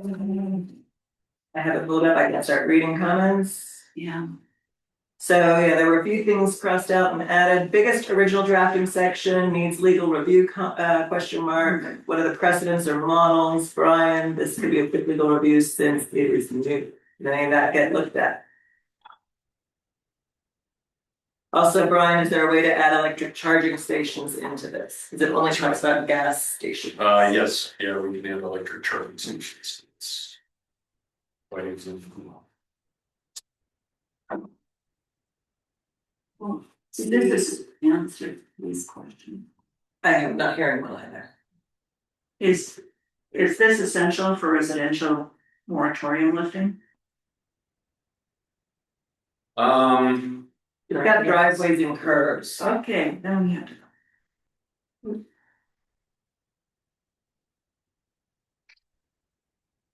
So there was a question on the table about whether any legal eyes looked at this. No, we haven't, it hasn't been, or at least I haven't received any comments for. So this needs to be. Legal ones, so. These are all commercial related. Originally this was written by Weber County in the 1950s to address service stations, gas station access. And so it doesn't really stray much from that commercial business access standard. We've received several comments saying that, we ought to just throw this out and cream. That's what the transition team said. Yeah. Our only comment was antiquated, make a new. Yep. Okay. So I if you feel like you need more time, we need to get. I think the difference is there's a lot of added language. Yeah. And so it's one thing to say it's antiquated, no one has a problem with it, bring over the old, but when you're adding a bunch of new stuff and it hasn't gone through any kind of review, that's where people get nervous. Well, how do they for you? All right, go ahead. And it was written in 1950. I mean, that's a problem. The chorus was great back then. How about if we adopt the old Beaver County version and defer this? Here's another way, if we needed to get the moratorium lifted. Do we need it for the residential extensions? I don't know, so. So all of these driveways and curbs are not having anything to do with residential, including multifamily or anything. Correct. It states in fact, so, I would say, yeah, why don't we table it? You have a second thought, but not view it as essential to residential. we can table it tonight and bring it back in our special meeting. Okay, I move to table. As long as it doesn't hold up. Well, that's my, he just emphatically said it, but if he had been on, I would have reservation, or he said it does not. I move to table ordinance 2026-34, 108-9 motor vehicle accident. I second. All right, we have a motion and a second to table chapter 108-9 motor vehicle access of the ordinance 2026-34.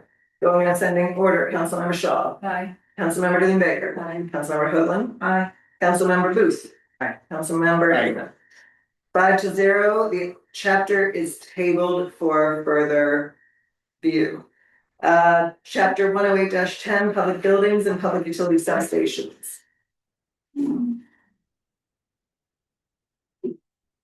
I don't recall us having any significant questions Now or let's concerns. just open it. Just say, Is there any acreage on this? Do I recall? Was there? No, these are simply design standards for how the structures themselves. The acreage standards are all listed in the individual zones. Okay, so the public substations don't have to have certain amount of acreage. No. So, it looks like we have, and all we did was take over Weaver County. I'm seeing no additional changes and just striking out, old chapter footnotes. Yep. So we're bringing over the old ordinance and just making it the city's ordinance, is my understanding. Yep. All right, I will call for a motion. I'll make a motion to adopt chapter 108-10 under ordinance 2026-34. Is there a second? Second. We've got a motion from Councilmember Booth and a second from Councilmember Shaw to adopt chapter 108-10 of ordinance 2026-34 standards. Councilmember Shaw, how do you vote? Aye.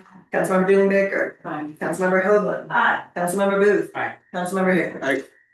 All right, 5-0, we have adopted chapter 108-10. Moving to 108-12, non-compliant structures, non-conforming uses, and non-conforming lots. We pull that up for everybody. I don't think we had any comments on this one. But we, there is, there's some changes. there's some additions, Yeah. changes. But hold on. Brian, there was a comment from Kay. Did you address it? About Cross references? Oh, the cross references, yes, they all check out. Okay. And there were some questions about the Pioneer Bible Camp. Specific from that lot owner, you mean? Yeah. Yes. Yes, and his lot is not a non-compliant lot. Everything on there is allowed under a conditional use. And so this non-compliant, non-conforming isn't really a question, but the big question is, do we allow multiple caretaker residences on a property? And in this case, where it goes back to what is the primary use of the property, and if the primary use was as a residential property, then it would be problematic to approve a secondary residence without subdividing the property. However, because this property has been in use for over 35 years as a campground, and the caretaker residence was not added until just over 10 years ago, my opinion, they still need to go back and find the original conditional use permit that's in a basement in Weaver County's office. So, but my opinion is that the campground is the primary use. The caretaker residences are accessory or secondary uses.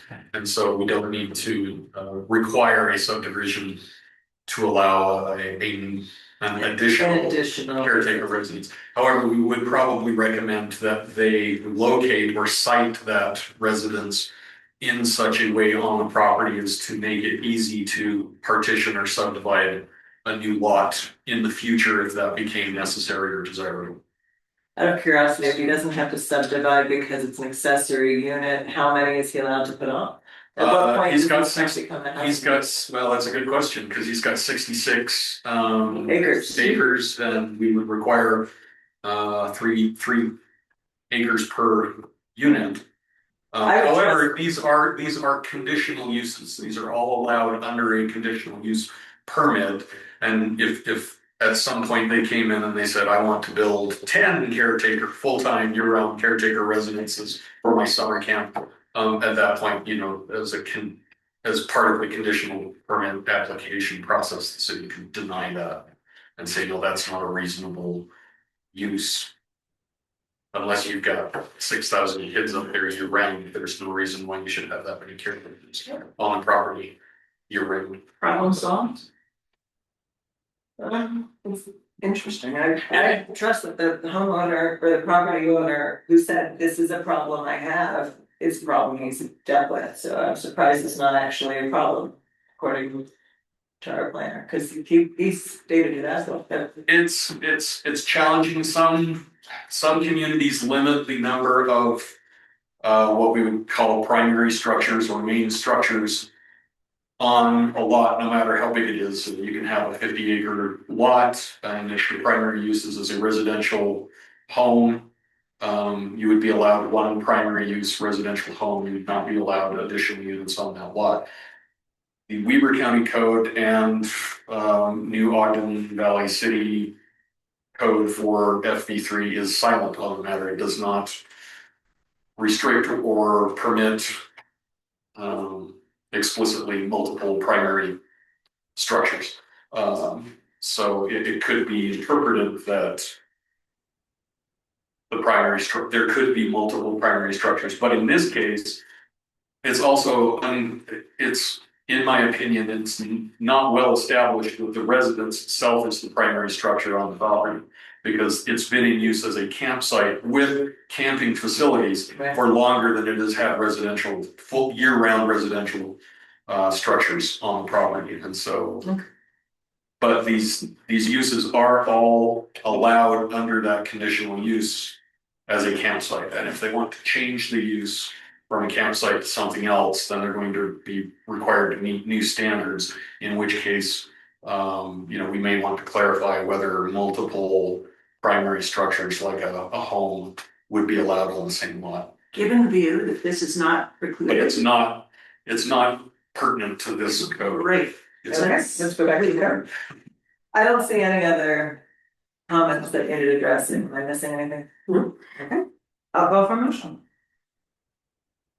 Motion to adopt 108-12 non-complying structures, non-conforming uses, non-conforming lots under ordinance 2026-34.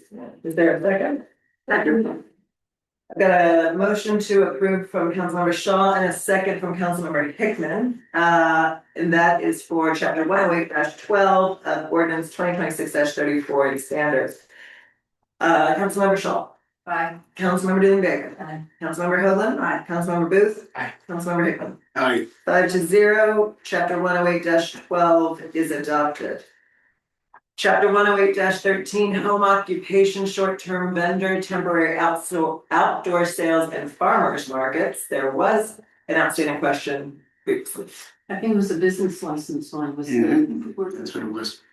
Right, and there was a question about business licenses from Councilmember Shaw. Brian informed us last night or yesterday afternoon on the phone. What did you say about how the taxes are collected for food trucks, Brian? The state allows reciprocal business licensing for food trucks. So they are only required to have one business license from a municipality in Utah. And if they have that one license, they're free to operate in any municipality. In order to overcome this sales tax distribution issue, food trucks are required to report all sales at the point of sale, not by the location of their business permit. So they are I don't know what the That's okay. It sounds like you had answered it in both yesterday's meeting and today. Can we go to page 3 though, if that's all right? There were some comments. I just want to make sure on your clean version that they were recorded. They were about the noise, what you referenced it. yes. Just want to make sure that those got changed. We scroll down.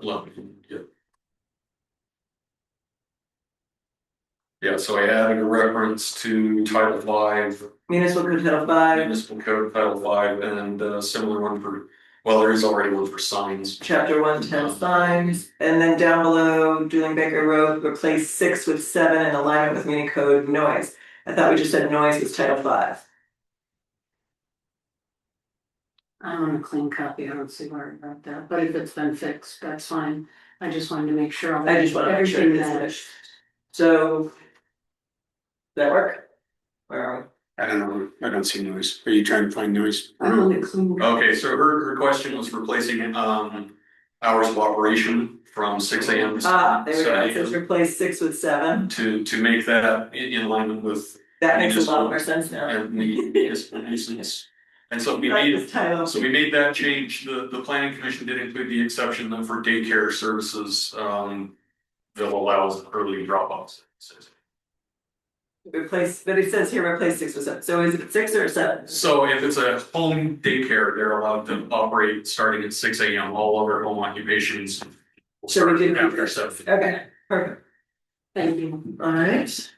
I Yes. did, Brian, I asked you some questions yesterday on the short-term vendors and where the short-term vendor is subject to the following requirements. The site plan, the application fees. This is page 5. Page, I have it at 4. 108.13.3. I'm with you. On mine, it's page 5, yeah. Okay. Yeah. And then the consecutive days. So that's 4 months. Yeah. So, we have a food truck up here. And this is what I'm wondering, did they have to go through all of these things? Or not? Well, let me check and see if this language is original to Weber County.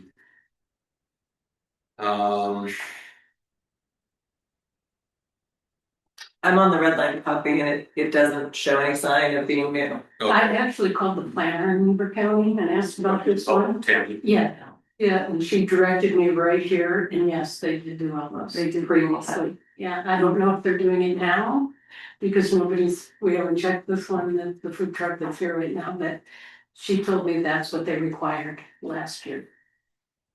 So that's the question, does it have to be done? Yes. Well, Yes. and there's a new language being, I believe this is new because it's in pink. It says enforcement failure to abide by these requirements will cause for the city to cite the property or business owner and provide for section 102-4-4 code enforcement. So I would say if you don't want that to happen, do it. So it sounds like fine.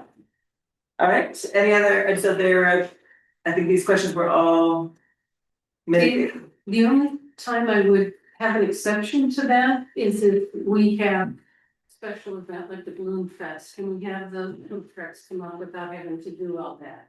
If we have like an agreement at Nordic, because they don't have a lodge, could we have food trucks there? But or they need to do it there, but the special events. That goes under special events. This is for short-term vendor. Oh, okay, as long as that's covered. It's a different. Food truck can come up anytime they want. They have to report their sales into the valley, but they are allowed to come up. This is a different type of vendor permit. No, this is for food trucks and short-term vendors. Yeah, Right. but they're here long term. But they're here for, yes, if they choose to stay. It's not just per event. Right, I'm just thinking the Bloom Fest, would we ask, or are there special? That's all covered. under- It's all covered, yeah. Perfect. Okay, I'm ready to move. I move to adopt ordinance 2026-34 -108-13, home occupation, short-term rentals, etc. I second. We have a motion to adopt from Councilmember Hoagland and a second from Councilmember Hickman. Councilmember Shaw, how do you vote? Aye. Councilmember Dylan Baker. Councilmember Hoagland. Councilmember Booth. Councilmember Hickman. 5-0, chapter 108-13 is adopted within ordinance 2026-34. Just in time for the farmer's markets. All right, chapter 108-15, single family dwellings, FSFD, 108-15.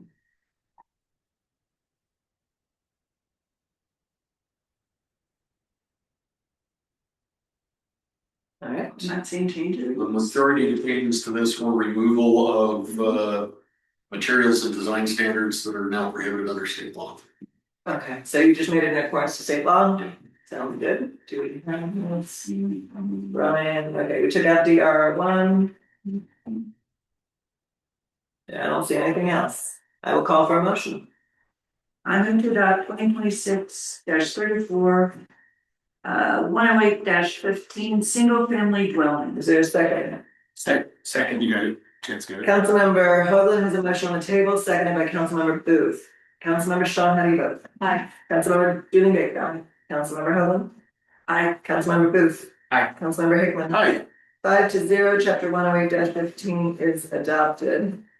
Chapter 108-16, outdoor lighting.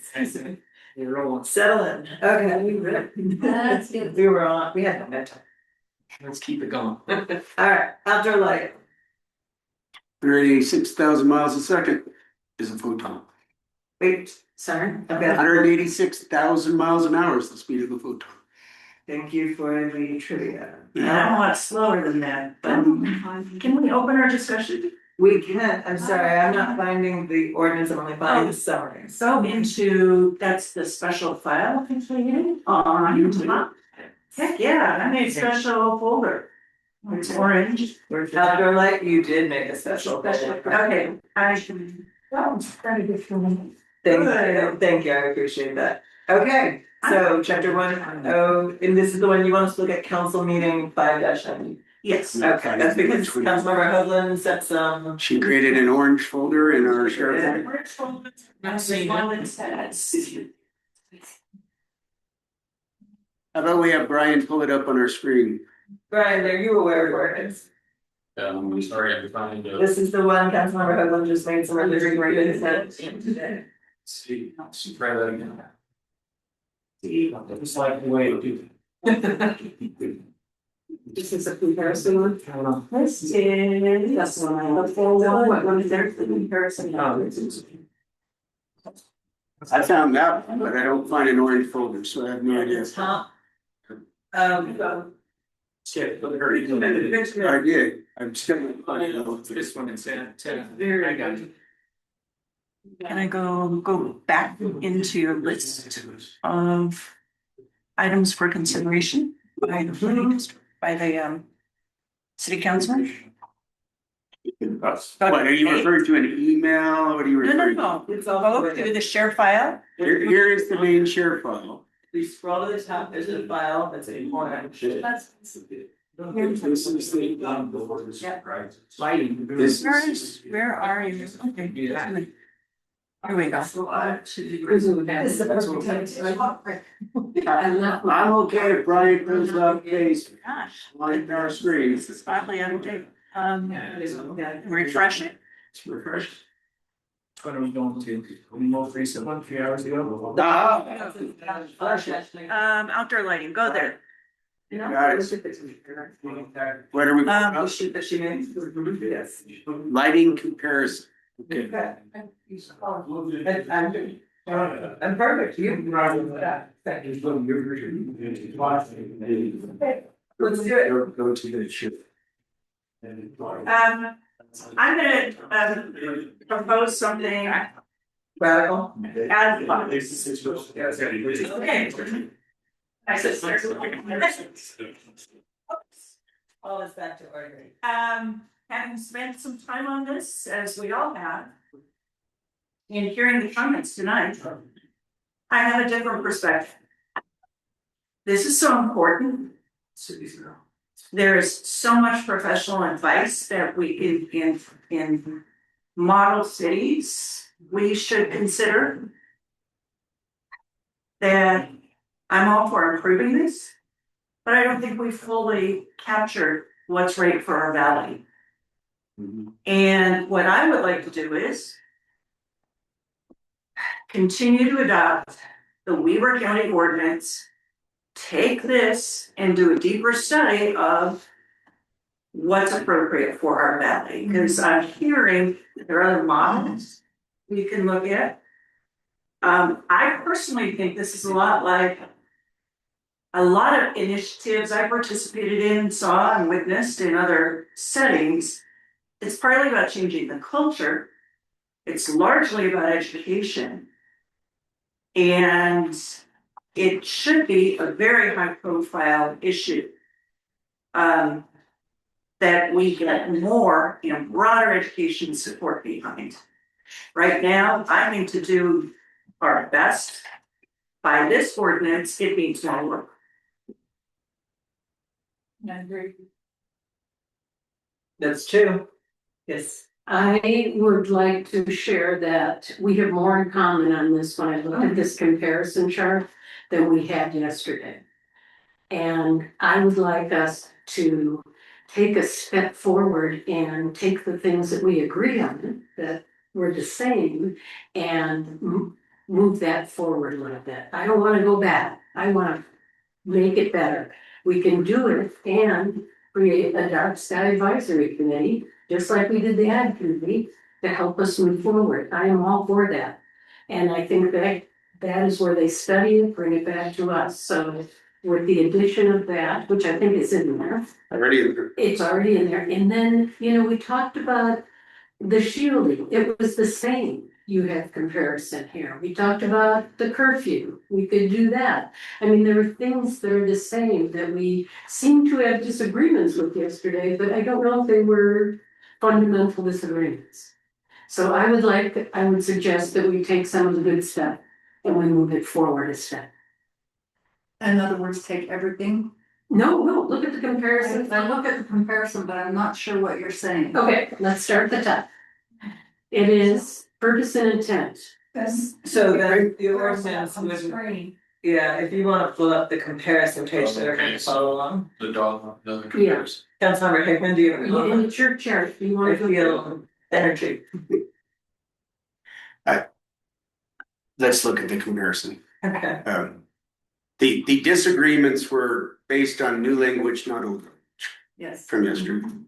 Right, but let's look at what we have that's the That's same, right. and let's Yeah. move it forward. Let's not just keep going back With the new language. with some language. Going back, Could be our new language, yes, could be whatever we want. Here's my concern. So can Councilmember Hickman finish his statement? we have a member of the Dark Skies Committee in the audience who told me 5 minutes before we started that Weber County code is perfectly good. I'm okay improving it. If we can agree tonight in less than 20 minutes on some agreed to improvements. I'm also okay, like Kay suggested, we just adopt and go, but whichever we want to do, I'm okay with. But as sent out by the planning commission, I'm not okay. Let's look at the work she's done. Because I think it's valuable, what she's done, and I'd like to look. I like it so much. I think we could do more and do better. Okay. That's my challenge.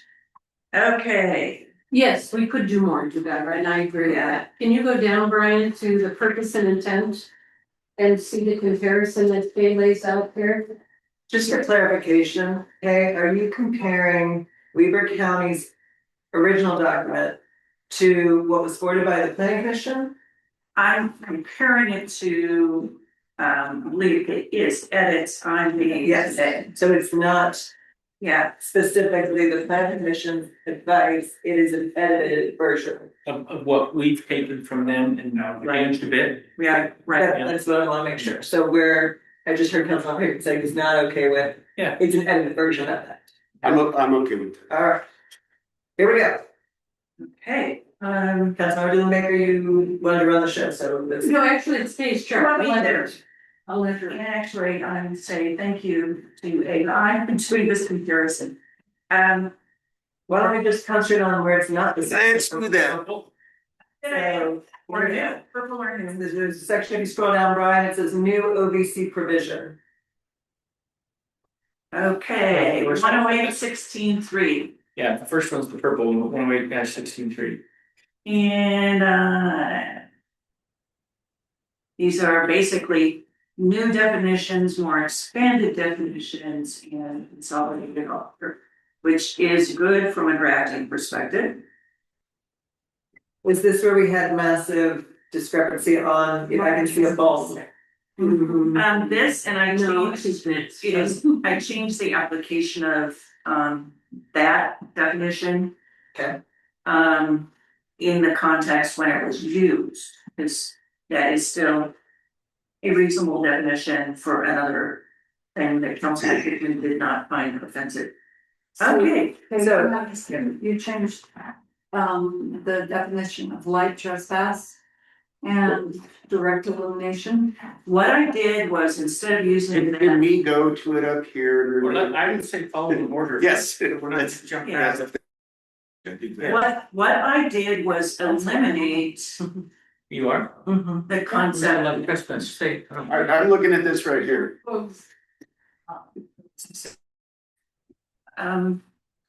Sorry, I'm just getting confused. I am too. It does, under that box, it says. OVC as a full standalone definition section with the code with 19 defined terms, and in that is the two words that Councilmember Shaw just said. I see. Direct illumination as well as light trespass. Okay, and so direct illumination, I believe, I left that in because it was used in one other technical area. So I'm also in the. But, I used the more understandable term of light trespass, where Councilman Hickman had some problems where something was called inappropriate and you shall not. We changed it more to the light trespass concept. Which is not about, I can see the light bulb, it's about where your light is pointing downwards. Which is showing that we're showing a desire to be progressive a little bit, right? Moving forward with how Sure. the dark sky is being defined. I just wanna be clear, cause I have both of them pulled up, I have both the edited ordinance by Councilmember Hoagland and the comparison. And just to be clear, she has kept that, which she just said, kept the definition of direct illumination as direct line of sight of a bulb when viewed off property. Then in light trespass, she has changed some of that language. I don't think it changed the light trespass language. I thought you just said that. No, the term, here's what it says. The term light trespass means the projection of any light from a direct artificial light outside the lot or parcel boundary or street right of way where the artificial light source is located unless the projection outside the lot, parcel boundary or. Is that? And I did not change the definition. That's I used the concept of light trespass in two situations in the text where Councilman Hickman was concerned and Can you pointed out show, it was rather illogical. can you show what you've written? Okay, we'll have to get the other screen up of the revised ordinance. Here, Leslie, I am a dark sky person. As am I. Ron, I'm a dark sky person. My concerns with what was forwarded from the planning commission is what they sent us was a definition of direct illumination, paraphrasing, you can see your neighbor's light bulb. And then it said later that if you can see, indoor lighting cannot go by direct illumination to somebody else's property. So what we're saying is, if I can see your light bulb in your kitchen or in your living room at 10 o'clock at night, you're out of compliance. And I have a problem with us saying it that way, that I can say to you, you have to change your light bulbs inside your house or put your curtains up or something. That was my problem with what the planning commission said. What is the Weaver County ordinance? What is the Weaver County ordinance? How did they define that better? They didn't define this direct illumination thing, and their definition of light trespass did not include the word any. So that, my problem with the light trespass one, Leslie, is the way the planning commission sent it to us was any light that comes from you to me is illegal. It is trespass. The problem is how do we define zero? And how? Any light. So I have a problem with absolutes like that. And we were careful in our noise ordinance and we were careful in our fire ordinance that we're gonna have it measurable. But any means, Leslie, you can sick the code enforcement people if there's even a sliver of light coming from my property years. And I have a problem with that. The Weaver County ordinance, much easier to work with. So Bring it back to this table. Yes, thank you. And And let's fix those things, because I think we have more in common. I would like to Let's talk fix it. about, thank you. I would like to talk about light shields, instead of referring to the bulbs. yeah, let's stick to what we're on. So there was a question on the table to bring up where she changed the definition. She didn't change the definition. She changed the use of the definition earlier in. I'm gonna raise my hand. Yes, sir. The definition of direct illumination as is a problem for me, period. And the planning commission's definition of light trespass was different than Weaver County's. If we go back to Weaver County's, I'm fine. Because it talked about light shielding, Peggy, and it showed this example that it can't go to the other property. And it was based on the light shielding versus any photons that come over to the other property is out of compliance. Which I agree with that. But I think we have to have something better defined on it. But let's just do this and take Yeah. off any and talk about shielding the lights. Because Stan, I still don't want people's lights in my yard. So I'm gonna ask for shielding, and everybody, as we get more development, we're closer together, we have to be considerate of each other. So the light shielding is coming up next. Councilman, and I'm letting you finish and then Councilmember Shaw second. I'd like to address the shielding and we'll fix it, we'll get the language right. Or at least start it, so we can come back and fix it. Okay, Councilmember Shaw. Are you there? Is it about shielding? Yes, Oh, good. it is about shielding. Good. And indoor lighting. How do you shield your indoor lighting? Like curtains? Right here. How are we gonna shield this? That will. All I'm saying to you is if it comes into the net person's house, like the Griswold's Christmas, and it comes into their bedroom at night and they can't, the light is flashing in there, that's trespass. I understand That's that. bad. So what we wanna do is define it. So what would you suggest as a good definition to do that? I don't think we should get into people's homes. That's what I do. True, I agree with that statement, but the light is getting into the next person's home. So I think the dark sky group can help us, that's where I think we have a wealth of information, so let's go with the ones we can agree to. Let's shield our lights for now. The outdoors. The outside ones, and let's take the inside off for now. And take it out, take the sentence out. And then do the curtain. And whatever we decide the times are, I think that's up to us. I think that's a good step, because I don't think we're gonna answer this. No, we're not gonna do that, and we have a lot to do, but I think we can agree on a few things. Yeah. So if we pull up the ordinance, the draft that exists, Is that okay with you? let's do I this. think it's a lot of work, and I would love to get the dark sky committee appointed and give us advice on that. Yeah. I agree, but there's things we can do right now, because we have building permits, and we have builders that need to know what to put on the outside lighting plan. Yep. When it comes to it, so I say we do certain things that will help us move forward. Let me ask you this, does this change? Cause the old code, I built a house in the old code. you know, we have requirements for downlighting. From 2017 Pull on, it up, anything yes, from 2017 can you just pull it up, the draft, and let's write the language right now for those couple of things?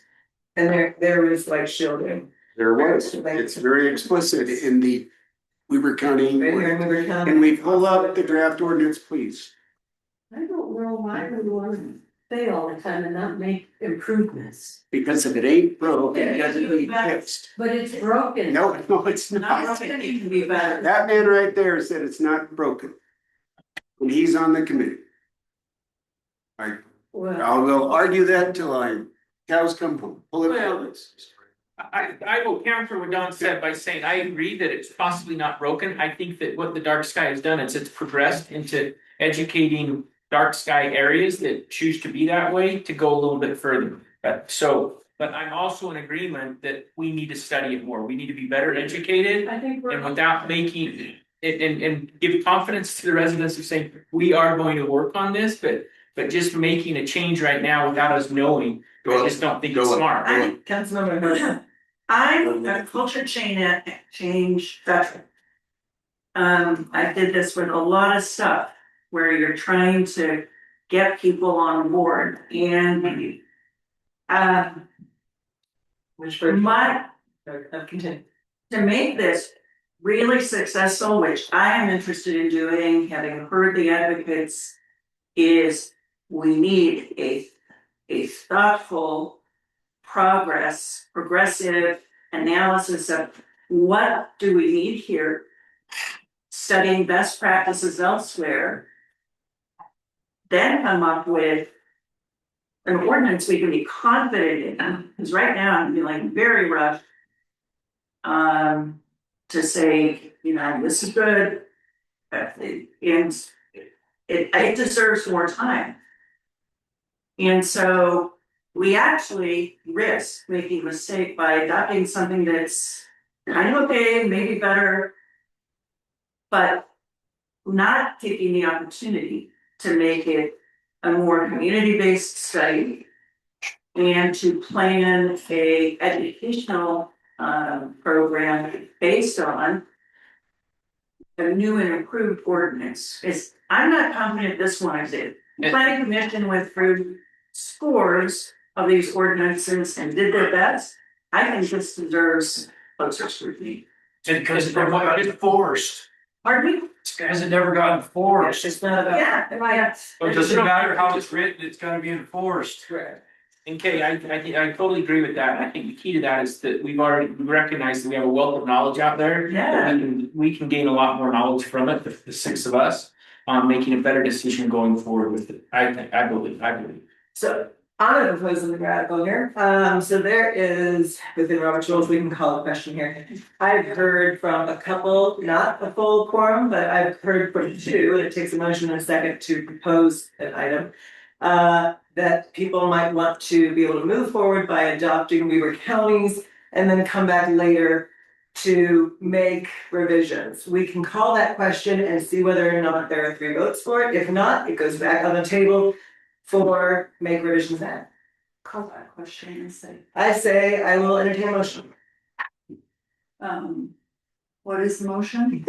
Well, whoever makes it. I would like to make a motion for 10816 outdoor lighting. That if we do Weber counties, we add a nighttime curfew to it. It already has the other part under ordinance 2026-34.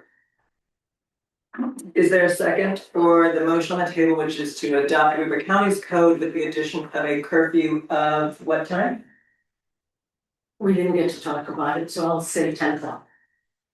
That's our noise ordinance, it matches with that. Okay, so there's a motion on the table to adopt Weber County's dark sky ordinance or outdoor lighting ordinance with the addition of a 10 p.m. light curfew. Is there a second? And what time is it? To what time? 6 a.m. From 10 to 6 a.m. Is there a Or whatever you second? need to. Without a second, the motion fails. Is there a second? Can we discuss what you propose before we second it?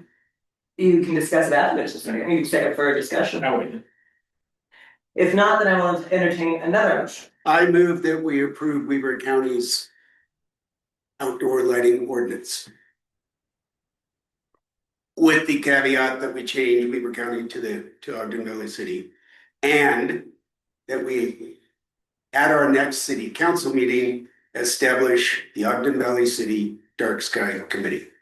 And charter them, task them to study this and come back to us or the planning commission, whichever is the appropriate body, with recommended changes. It's a very long motion. I know, but that's what I move. Let me have mercy on our recorder. The motion on the table is to adopt Weber County's outdoor ordinance, switching the language from Weber County to Ogden Valley City. And at our very next meeting, adopting or approving the Dark Sky Committee under our codes and charging them with revising and improving a new outdoor code, or outdoor code. Yes, Did I get it all? you did. That is the motion on the table. Is there a second? Uh, Second for discussion. I second. We have a second on the table. Would you like for discussion or to call a question? I'd like a discussion because from a community perspective, the rule is one of the last things that you need to set. And I'd like to see that committee focus on an assessment of where we are, what education is needed, and then have a broader effort involving the community to look at best practices. So I would just modify that to just say adopt Weber County's with appropriate name changes. And on the condition that we also appoint the advisory committee on lighting or take steps to do so at the next meeting. I believe that's what I said. I don't want to tell them, go. You went further and commanded what we did. Yeah. Okay, I'm That's why sorry. I was like, that's a. go forth and multiply. So, do you accept the proposed change? I do. Does the second accept the proposed change? All right, the new motion on the table is to accept the Weber County outdoor lighting ordinance with the changes of language from Weber County to Ogden Valley City, and that at our next meeting, we forward the appointments of the advisory group for outdoor lighting. Here, Call it dark sky last time. outdoor lighting, dark sky, anything. It's called the Dark Sky Committee in the ordinance. All right, okay, all right. Are we ready to make, to vote? I'm gonna go ahead and say, Councilmember Shaw, how do you vote? I'm a Weber County. Right, that is the motion on the table. Did you get the motion second, said it with the minutes? Okay, Councilmember Bean. Nay. Councilmember Hood. Aye. Councilmember Booth. Aye. Councilmember Hicks. Aye. 4-1, May I you explain? may explain. Thank you. I think we should have made some changes. I think we have an opportunity right now. I like the dark sky committee. But I think there's already ordinances. It's been around for a while. We could get some things in place. We've been waiting 10 years. So please, let's look at getting something and then study, then educate and go from there. That's why. And I'll just follow up with that, but I totally agree with you, Peggy, but I think due to the nature of where we're at right now and the need to be able to get the moratorium lifted and based off the time that looks like we're gonna have to spend on this, I think it's important to move forward where we're at with it right now. And with the understanding that 100%, you've heard what the residents have said, and I'm all for it. I mean, I've been to areas that have the dark sky, it's an absolute, it's wonderful to have. And I hope nothing more than the Valley can adopt that and be more progressive and educate the Valley moving forward with that. We live in an area that has a dark sky. Thank you. And that's what the motion is. Liberty. We're coming back and making improvements to it. So we will move forward now with chapter 108-24 campground. I don't think there were any issues when we reviewed it 2 meetings ago. But let's look again real quick. There's. Well, the citizen did, the same one with the non-conforming uses. There was a chunk taken out, yes, planning commission shall promptly review, blah, blah, blah. So a bunch of that was taken out, denial of permit review, that's just a language change from county to city.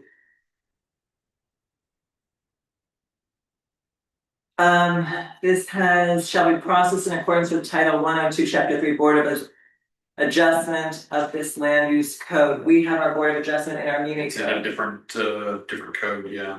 So that's on page, I have it on page 4. Under at the very top of the page, which is under the subsection denial of permit. So please adjust that from land use to community and with the title of it. He's over. Signs all signs comply with, and is that title 110 still our title? Yes. Yeah, we took that title over from this.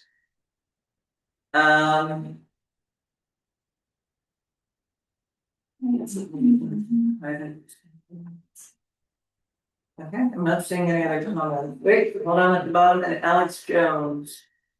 He was our planner. Current campground owner is expanding and changing use, which would kick in this requirement. They are having conversations with the fire chief. Oh, this is the Mr. Baker. Yeah, and we had discussed making the change that whatever the fire district says in that. Yeah, I saw that. Okay. That's the only comment I see. All right, I'll call for a motion. Motion to adopt 108-20 under ordinance 2026-34 standards. What about? Motion to adopt. Oh, yes. I did not. All right, second. All right, I'm gonna go with the loudest, and we've got a motion to adopt from Councilmember Shaw and a second from Councilmember Hoagland. This is to adopt 108-24's campgrounds, which is a chapter within ordinance 2026-34 standards. Councilmember Shaw, how do you vote? Aye. Councilmember Dylan Baker. Aye. Councilmember Hoagland. Aye. Councilmember Booth. Aye. Councilmember Hickman. Aye. 5-0, 108-24's campgrounds is forwarded. With the changes that were requested about the land use meeting. Yes, that was with the changes, Yes. because that language was incorrect. The what? Brian, you're changing it to the meeting code, not, yes, he did. He did. He made the change. He made the change. We didn't. He made the change. The change is not part of the adoption. I know it wasn't, that's why I made the comment. Okay. There we go. Have it. Brian has now made the change to the document, should it be, from our reporter, should it be part of the motion? We can redo it right now, let's get it done. Please change with the adopted language. Yeah. We usually have the changes noted in our. We're gonna do it right now, we're doing it, redo. Recall. I move to adopt 108-24's campgrounds with the change. The language changes as With the requested. language changes as requested. Under ordinance 2026-34 standards. Is there a second? Second. Oh, you stole it from me. I did. I tried to get it for you. All right, so we have a motion to adopt from Councilmember Shaw and a second from Councilmember Hickman this time. We're starting with Councilmember Shaw, how do you vote? Aye. Councilmember Dylan Baker. Aye. Councilmember Hoagland. Aye. Councilmember Booth. Aye. Councilmember Hickman. Aye. 5-0 as well with the adjusted changes from today. 108-20 is adopted. Moving to 108-22 natural hazards. This is the one that the planning commission recognized as old. And we need to go back and fix it, but we decided to adopt as is with the understanding we gotta go back and update this. Okay. It's based on 20 or 30-year-old stuff, right, Brian? Yeah. And I noted, as I was taking notes on these at our work session, Brian, we're ready to adopt with the necessary minimal changes. You recommend, There's a FEMA update. any other updates required changes. So are those in there? Those have been made, yeah. Fantastic. I'll take a motion. I move we adopt chapter 108-22 natural hazard of ordinance 2026-34. Second. We have a motion to adopt Councilmember Hickman and a second by Councilmember Hoagland. Councilmember Shaw, how do you vote? Aye. Councilmember Doing Baker. Aye. Councilmember Hoagland. Aye. Councilmember Booth. Aye. Councilmember Hickman. Aye. 5-0, natural hazards is adopted as written. Moving on, we now have ordinance 2026-30 shoreline zone. Last time we talked about it, it was cemeteries and private parks. What does the current one look like, right?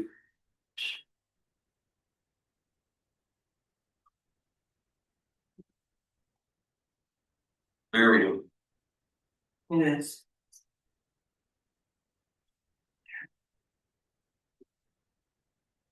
Just a random comment, the document is got it labeled as S-11 instead of S1. And there are two. Or why would they be? Okay, so, There should only be one. cemeteries have been changed by the planning commission from permitted to non-permitted. And private parks were moved from conditional to non-permitted. Yep, you weren't here for their discussion, Sherry was. And did we ask to go back to the planning to get the rationale from the planning commission? I don't remember what we asked for.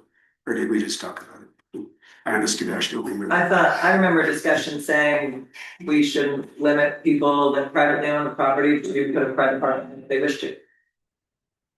And with the cemetery, the only comment we had was blames that said bodies are falling into the water.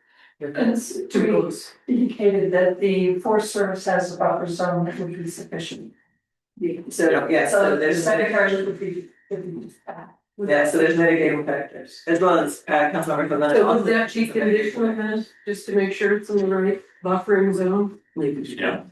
I would put that as conditional, then just to make sure. I have no problem with cemeteries being conditional. Personal problems. And I personally, well, my opinion is the private park one needs to go back to permitted, not permitted. Or it's conditional. Or whatever it was under the county. Was it conditional? It was. Yeah. Yeah, whatever it was under the county. Versus no. So are cemeteries formed? What were they under the? They were permitted. They were Right. permitted. I personally would keep them P, but we're the bonus for them. Anybody else have a preference about P or C for cemetery? Okay, that's 2. Let's make conditional. All right, that's 3, enough said. All right, public parks, did you get that changed to? Conditional. As well. Okay, anything else? What's this radical change from? That's probably the cemetery. Yeah, I was the cemetery. Okay,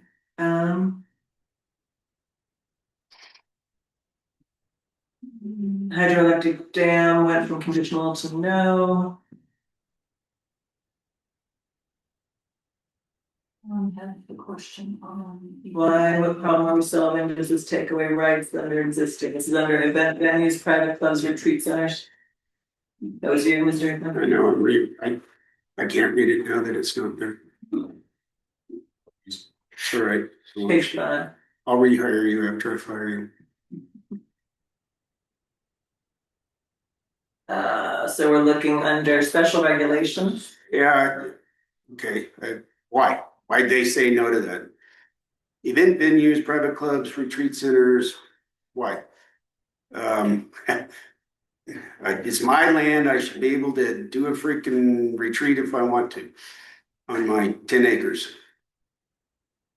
Is there an acres limit? And I will say that when it comes to things like retreats, you've got parking and all kinds of things like. Within whatever the rest of the land use code says, but. Why are we saying no to that stuff? And I believe it's because Huntsville Town told them about an issue that they have, but that to me is not a satisfactory reason for us to say no to people using their private property the way they want to. Any comment from planning on? Why did they make that no? Why they made that a no?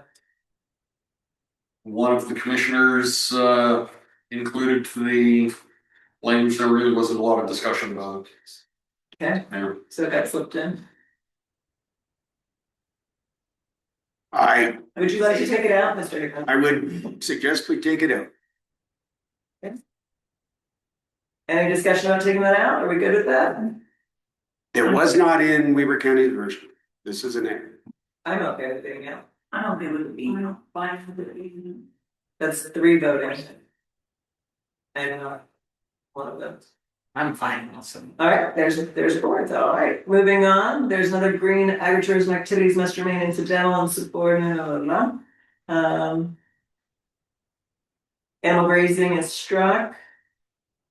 And then it says, And then it's and then it's must be consistent with AB3 and FE. AB3 and FE3, well, they all should be saying the same thing, right?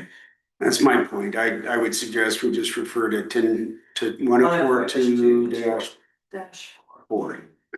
You keep things consistent across the board. You know what I'm referring to, Brian? Yes, sir. And then we have down below density and livestock and all this other stuff. Family food production struck and then re-put in. Yeah, let's see what they've got. It should be the one that's in 83. Yeah, it should be copied from 83. Yeah. So copy but not referenced. This is an old one. Either referenced, with, I believe it's 10424, or copy paste. That one should go out. Yes. Sheriff Green says origin of this section. This is the watershed standards that they put in. Yeah, and I question where this came from. It did not come from the Ogden Valley Watershed Action Group. I asked Les because I have no idea where it came from, so I don't know who put it in there. Being a water guy, I've looked through it. I mean, I don't find anything offensive in it, but I question stuff that just gets put in there randomly. I realize it wasn't completely randomly, but nobody can tell me why it was put in there. And really, there's more important places in our city for watershed protection than the shoreline. It's the rivers. But I'm okay with it. There's nothing offensive, but I'm also okay taking it out. I'm also curious, so it was asked who put it in, and you do not have an answer. Well, The planning commission put it. But who wrote it? Who wrote it? I believe Tyson. Tyson wrote it. Tyson wrote it, but we were also asking for what was the source of the. Yes, Yeah. we'd like, because it specifically states things like, right, I just read it, 50 feet from property lines adjoining US Forest Service shoreline parcels. I don't know that that's incorrect, but I would wanna know how it came to 50 feet. Yep. I'm sure it's the standard, but I don't know the standard. Do you know the standard? I'm not sure it's a standard. I don't know if it's necessarily. I would say for the momentum of keeping things moving, we can keep a draft so that we can look at it later, but go ahead and remove it for the purposes of forwarding tonight. And then consider putting it back in. Does that? I like some of this vegetation retention, we gotta protect our water quality, I think these are good things, I don't think if there's nothing offensive, why are we? We don't know where they've got their information from. But it's good information. It's not cited. It's nothing that it's cited in there. So to her point, if you like it, it's up to you to put it in. Yeah. It is up to you to make it on. Maintain. I'm just taking the point. But that is our role, you know, that's what we do. And if we wanna protect the. So I'm good keeping it in, is where I would go. I'm an expert in this stuff. I find nothing offensive, but the person who wrote it apparently is Tyson. I don't know that Tyson's an expert in this stuff. I know that the Ogden Valley Watershed Action Group did not write this. And so the conservative thing is to not put it in there. But like I said, I find nothing offensive in it and I'm okay with it being in there. And I realize that's wishy-washy. I just want to get the dang thing approved and get to one that we're really gonna have issues with. It's not harmful, that's what's fine. How about we call it question? Somebody make a motion and we'll see where we land. Okay, I move to adopt ordinance 2026-30 shoreline zone. Is there a second? Is it, sorry, as written? As edited. Edited. Okay, so with the water. Is there a second? I'll second. Okay, we have a motion on the table and a second. Any discussion, or let's go ahead and call the vote. Councilmember Shaw, how do you vote? I, Yeah, Councilmember Jenny Baker. Aye. Councilmember Hudson. Aye. Councilmember Booth. Aye. All right, that's 5-0. 5-0, the ordinance as edited. Ordinance 2026-30 shoreline zone is approved unanimously 5-0. Agenda item number 14, ordinance 2026-31 open space zone. The only issue that I recall was the one sentence about the conservation easements. Did that get the?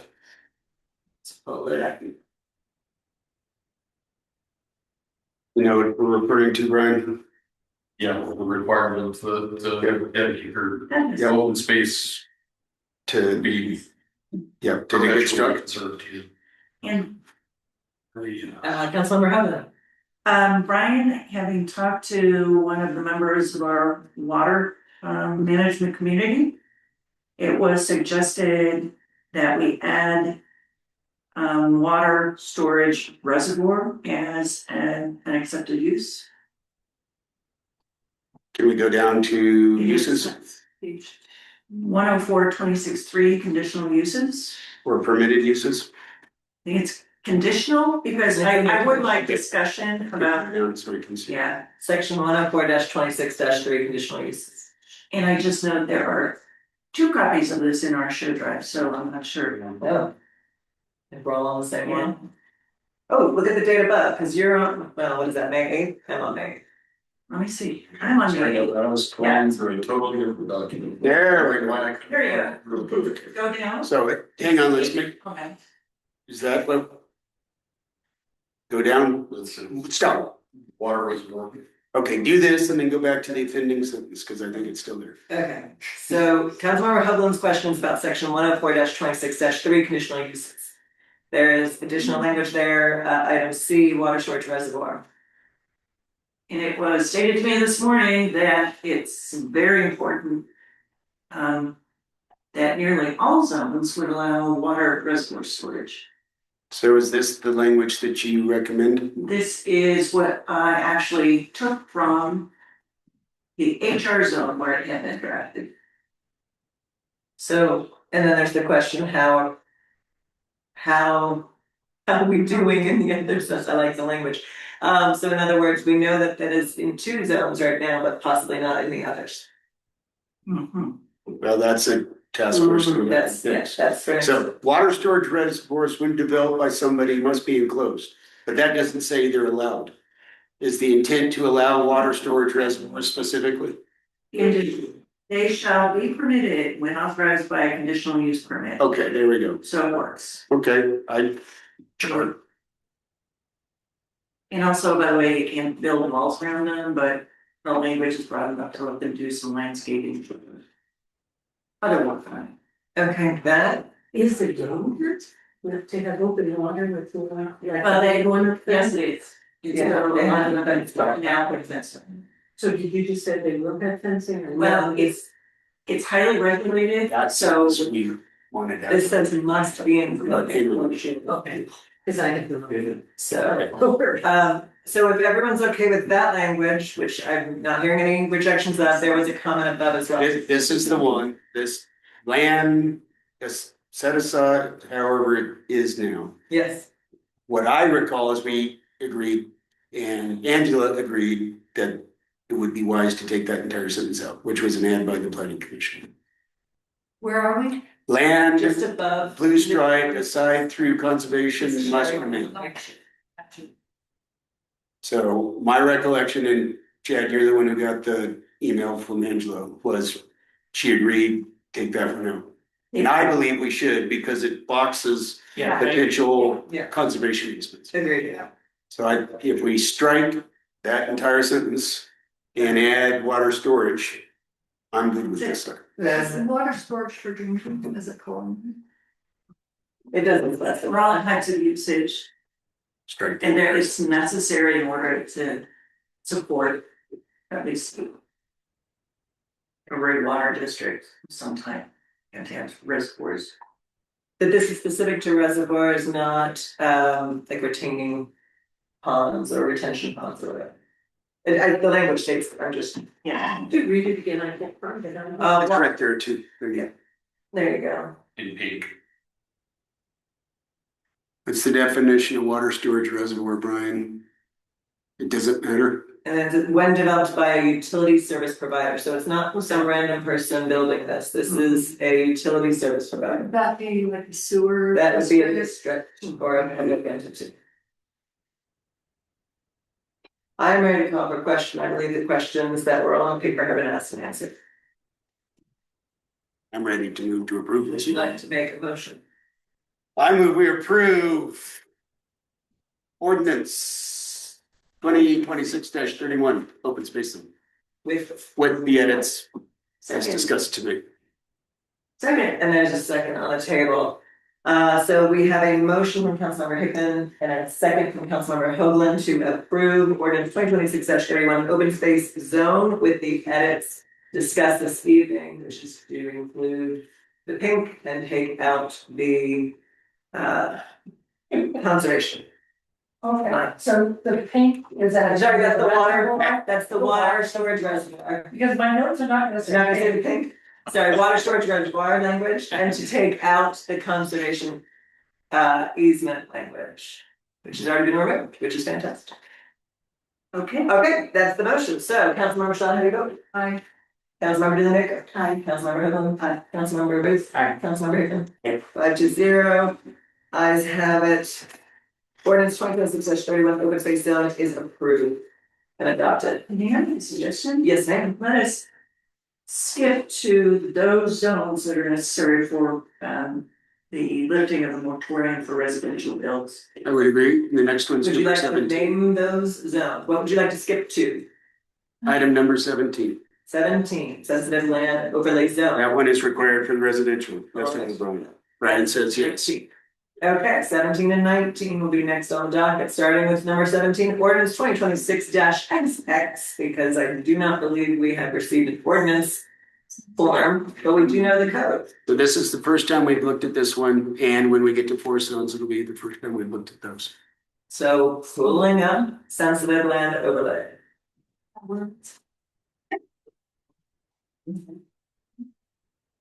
Yeah.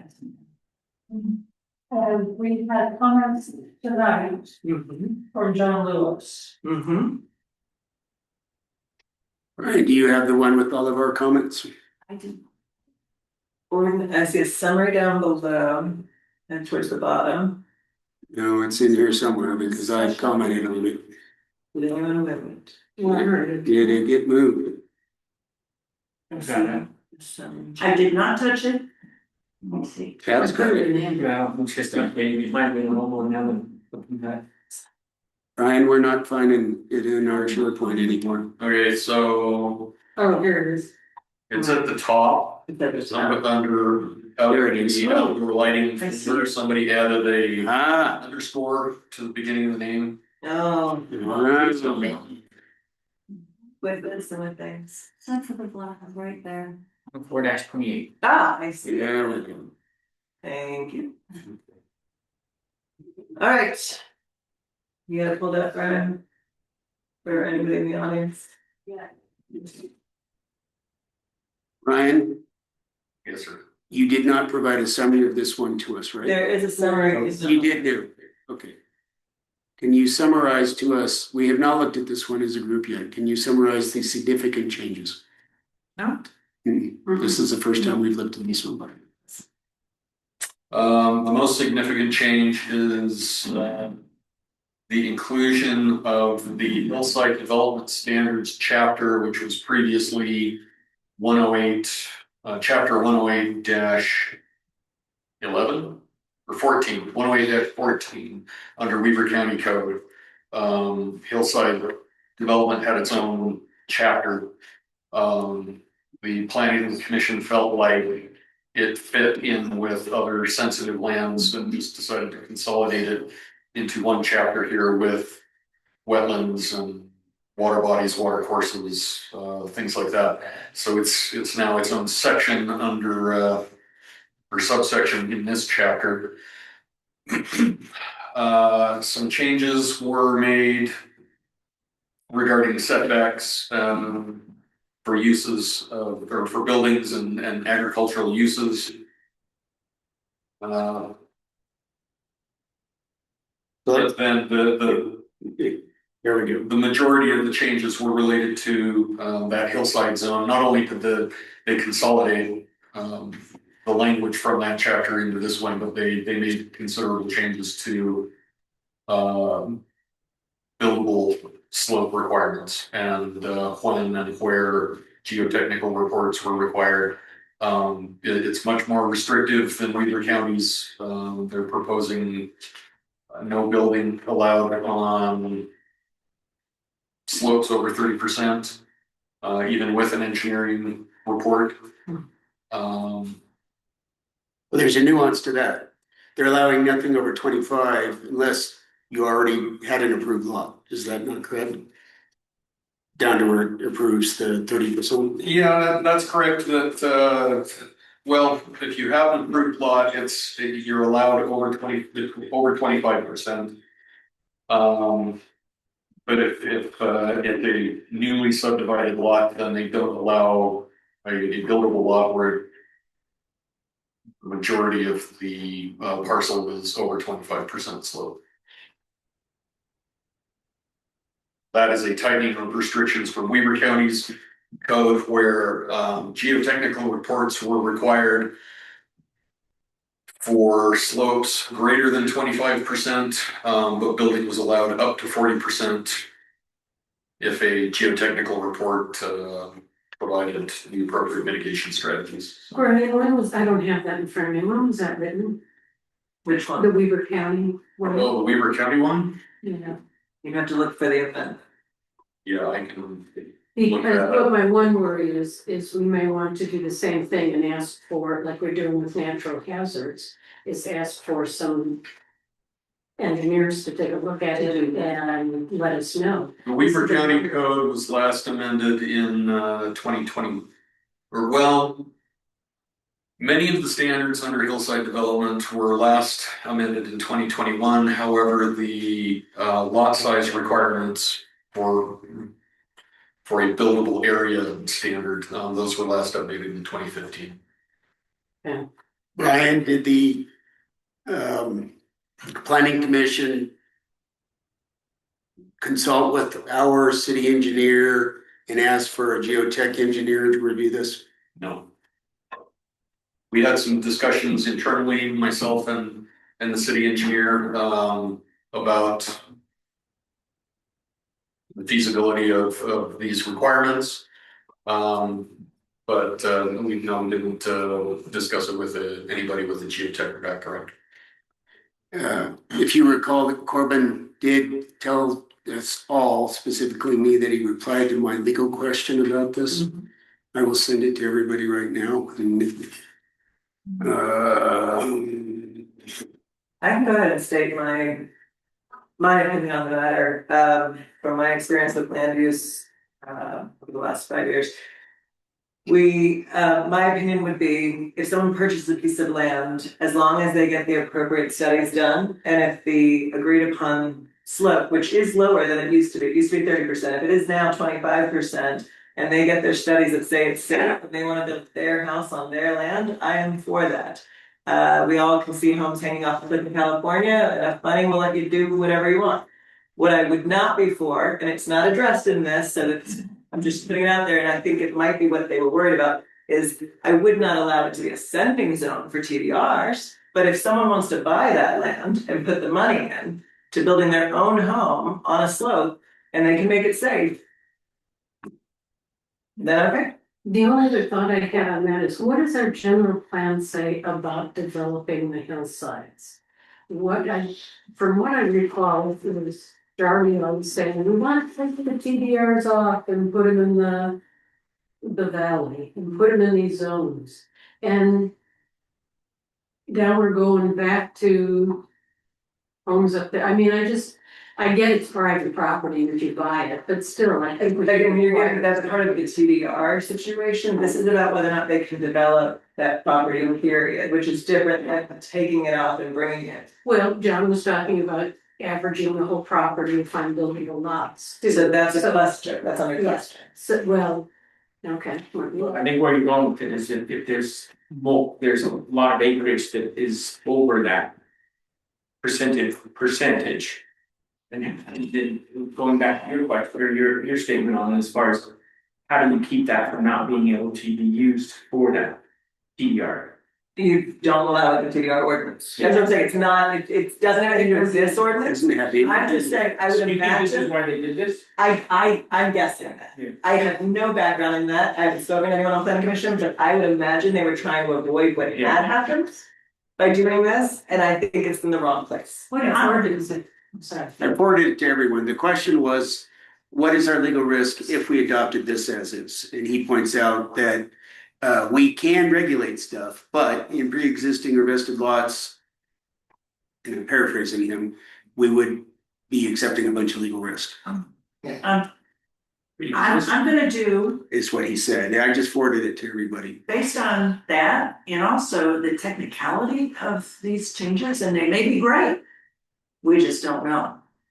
And given that it should be reviewed by the city engineer and possibly additional consultation that, you know, a geotechnical engineer, and I don't know if that was done. It was not. Is Weber County's good enough with the understanding we want this reviewed, tightened, and when we adopt it, fully comfortable that we're not taking away property rights from people?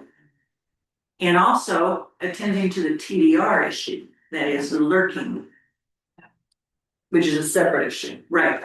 Councilmember Hickman. There is no TDRs, there is no TDR issue in this because it doesn't speak to. That's why I said attend to it, Oh. if there is. So structurally, for us to, You don't know that. well, there's nothing in that speaks to TDRs, nor was there in the hillside It's a separate ordinance. zone under Weber County. I'm with the mayor that I would not change this. I'm with both Kay and the mayor, that this is a technical, geotechnical thing in it. We would be, I believe, foolish to adopt something without our geotechnical engineering support advising on it. I would suggest we consider adopting. We're gonna have to have some sort of zone that speaks to the slope percentages, which would mean we would adopt Weber County's 108.11 or whatever it is. And we would adopt the sensitive land overlay zone that doesn't have the hillside in it, but it has the wetlands and other stuff in it. That's the way we can get through this too. We've got to come up with some way to get through this. Clarification. So in other words, since there is no 108.11 for us to look at tonight. I know. So by approving this, we still cannot include it in a rollback because it would need 11. well, or we could by reference adopt Weber County's. Well, do we have to let it go to a public hearing, Brian? Because it's part of an ordinance. All newly adopted ordinances or amendments of them are supposed to go to public hearing. 108.11 did not. Although technically it went. They put it in here. Form. They put it in. But does it need to be separate and announced? Well, I'm asking him to keep us in line with the rule. Yeah, that's, there's an elegant way.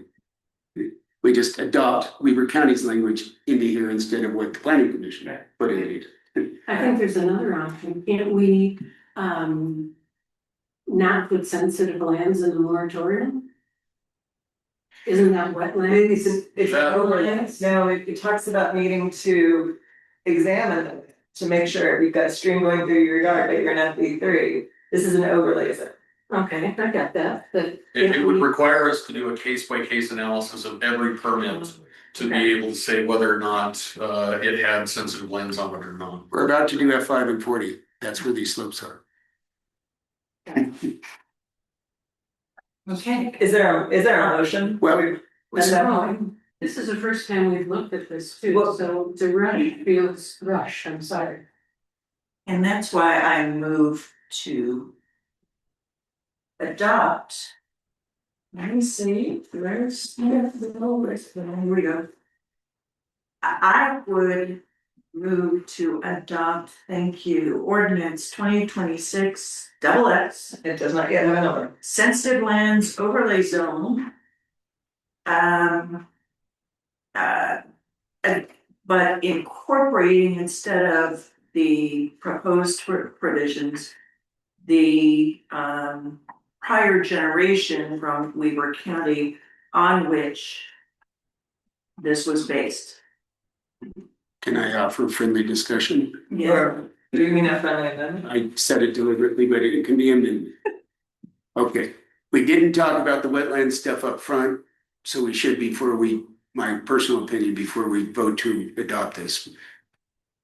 I therefore, that's my amendment or my suggestion, but what we would do for 104-28-4 is the language that comes from Weber County XYZ. 104-28. Yeah, that's how we would do it. What we have not talked about is at the very. There's a motion on the table. We can let it die and then have discussion, or somebody second it. But let's not continue with that. Do you want to amend? How about you withdraw your motion first? There we go. Okay. We have not talked about the ridgeline stuff that they put in here that is not in the Weber County ordinance, correct, Brian? Well, Weber County has a little bit of ridgeline. Okay, so this embellished it, enhanced it. Did it come out of, where did it come out of? It was researched by members of the planning commission online, and they came up with their own language. Oh, no, I'm sorry. This was proposed by the city attorney, Corbin Gordon. He adapted it from, I believe, the Wasatch County Code for ridgeline development management. Okay, so the significant changes are, they copy pasted hillside into here. They've added ridgeline and they made a few changes in the water side. We haven't talked about the water stuff. Tia, you had a question about the water I stuff. did. Thank you, I thought we were skipping it out. We did, but let's go back to it. Just wanted some clarification on that, because maybe I was reading it wrong. So I have ridgelines on page 18 and looking for water. Water is up at 104-28-2, stream corridors, wetlands, shorelands. Which is the original purpose of this ordinance. Individual lots.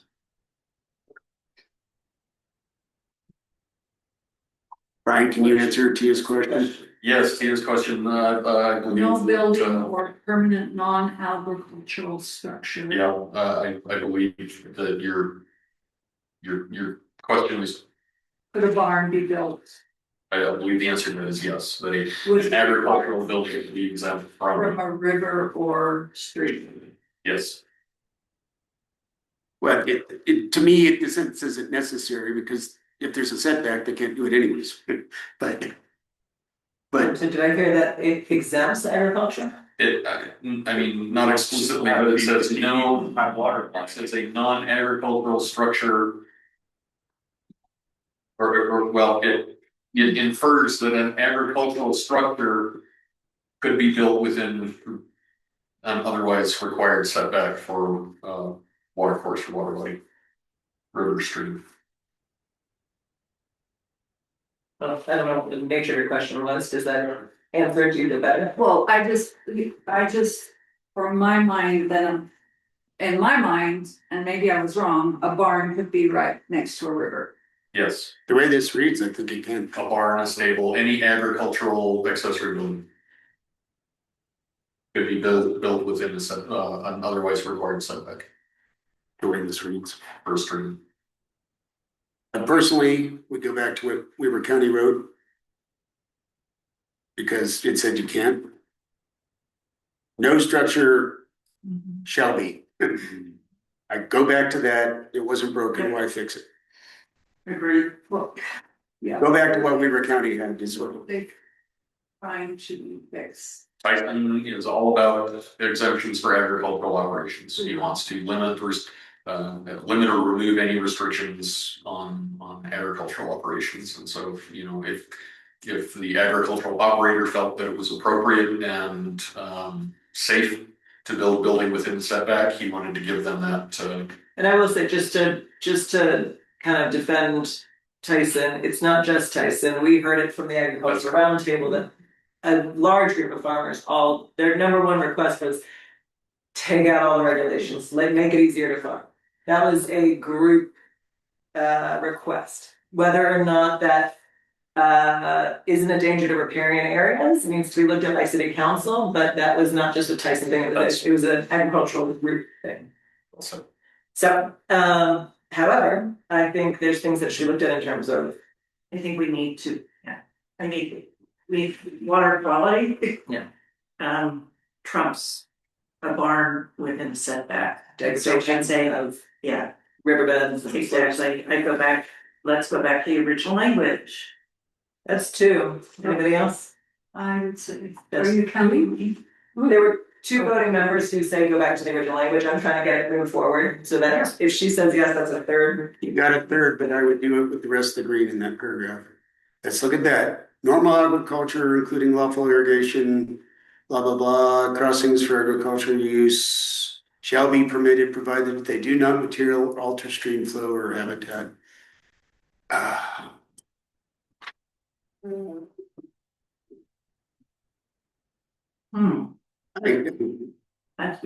the agriculture guy. While the mayor said that there are many farmers who wouldn't say that they want to be able to have their livestock right in the river. I understand where Tyson's going. Personally, I would go back to the original language. Let's clean this thing up and let's pass it before midnight. Let's go back to the original language. I'm fine with that. That's two. I'm fine. That's three. It's three.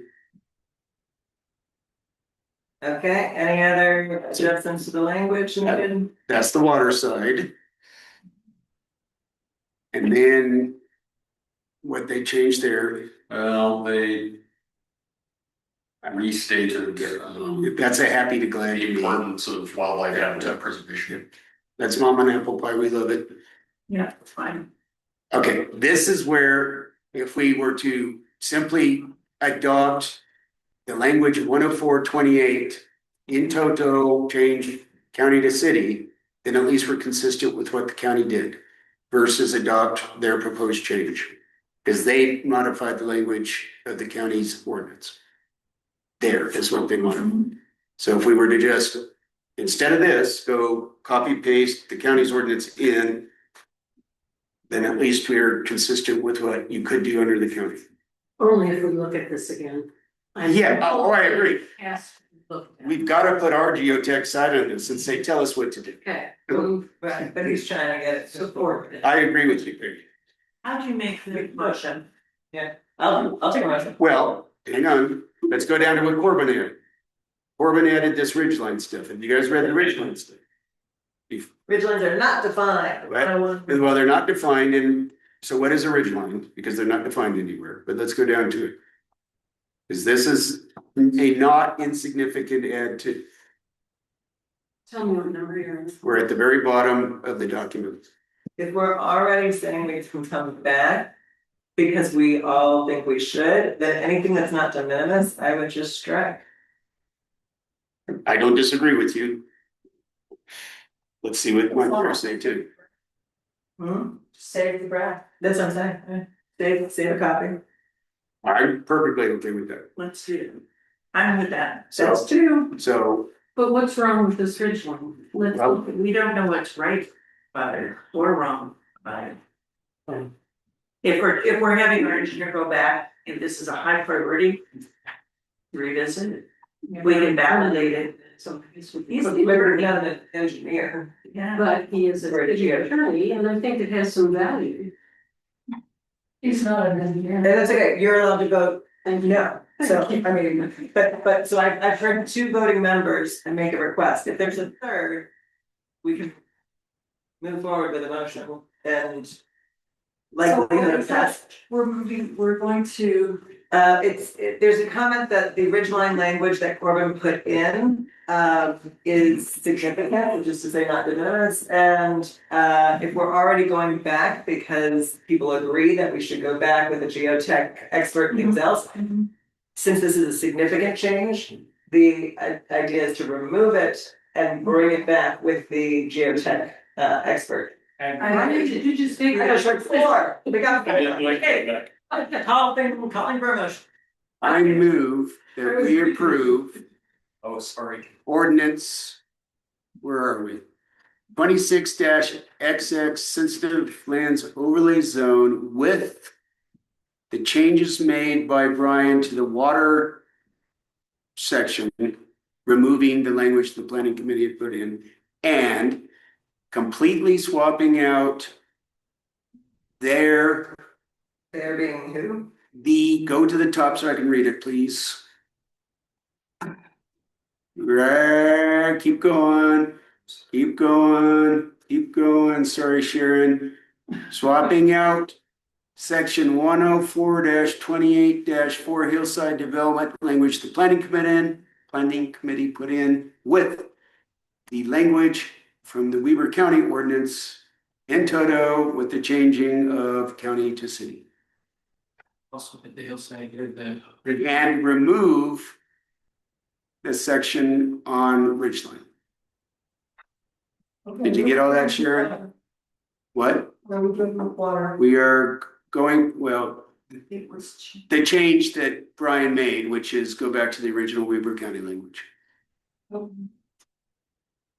Do you need more clarification? So I'm confused about why we're calling out hillside separately. Because it's separate sections of this ordinance. It's all one ordinance, but that's within the. It's within. Okay.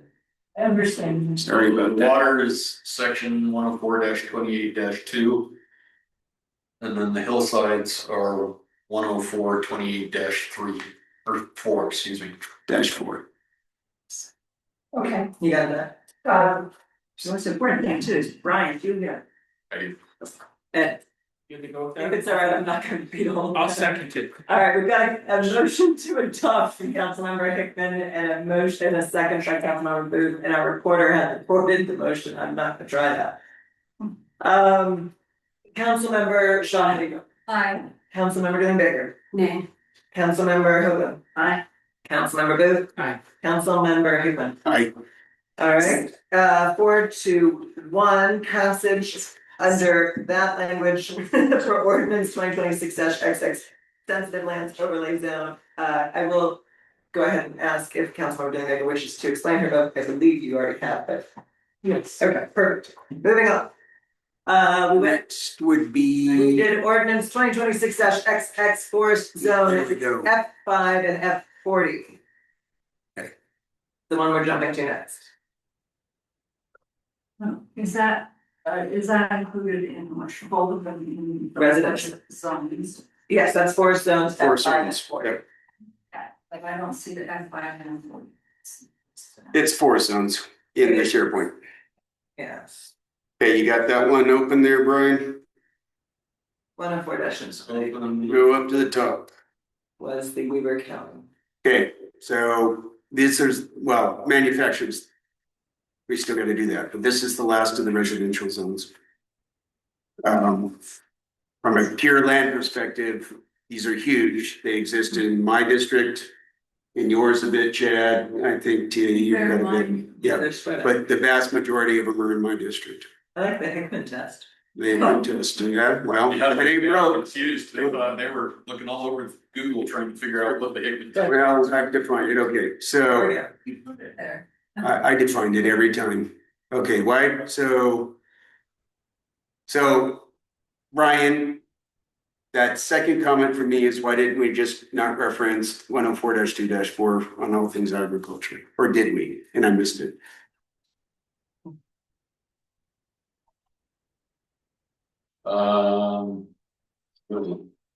Right. Did not. Right, so I'm puzzled by that one because by the time they reviewed this one, we'd already adopted AB3 and FB3, but regardless. No, Or did you? I mean, I'm mistaken, we did, yeah, all of this general operations standards is copied from, 83 to 83. Okay. Did you reference or did you copy? This is copied. Because the intent was to have it in one place as we edit it, so we don't have to Although edit more. in one of the ones we just adopted, it was copied and not referenced, and I was saying, I this know. makes it complicated. I know. Can only solve one problem at a time. So the desire would be to just reference 104-2-4 and just change it one place instead of every one of the ordinances. Mm-hmm. That's Don's opinion on 105. Full agreement. More concise. And it is what we did in FP3. Okay. Okay, so however you, Throughout, we all agreed to change by reference. okay. I had other comments from your Brian, I don't remember what. Oh, sorry. Let's see. And he had too, I think. Starting with the first one where it's just the whole, the Hickman test and then some recommended things. If we skip that, we're going to, it just happened. They were resolved, it's like. Okay, everything I was about to read. Digital overlord has taken over and we can't say anything. Well, but it was his questions we wanted to answer, now I know. Okay, Yes, yeah. After all. As a game. Yeah, after all these. Alright, so you had questions about, referencing uses consistent with 1-2. so just stick, you're gonna make me nauseous and vomit if we keep going up and down. You had questions about, why conference and education centers. Yep. And forest industries, golf courses were removed as permitted or conditional uses. Golf courses not so much as the others. Yeah, golf courses. Yeah, so. Isn't this to preserve forest? There was not a lot of discussion about it. Somebody in the group said, let's take golf courses out, and a few more people said, great. Yeah, I didn't comment on golf courses. I commented on forest industries, conference centers, and a couple others. If this is trying to get forested area, we see why forest industry stuff would be removed.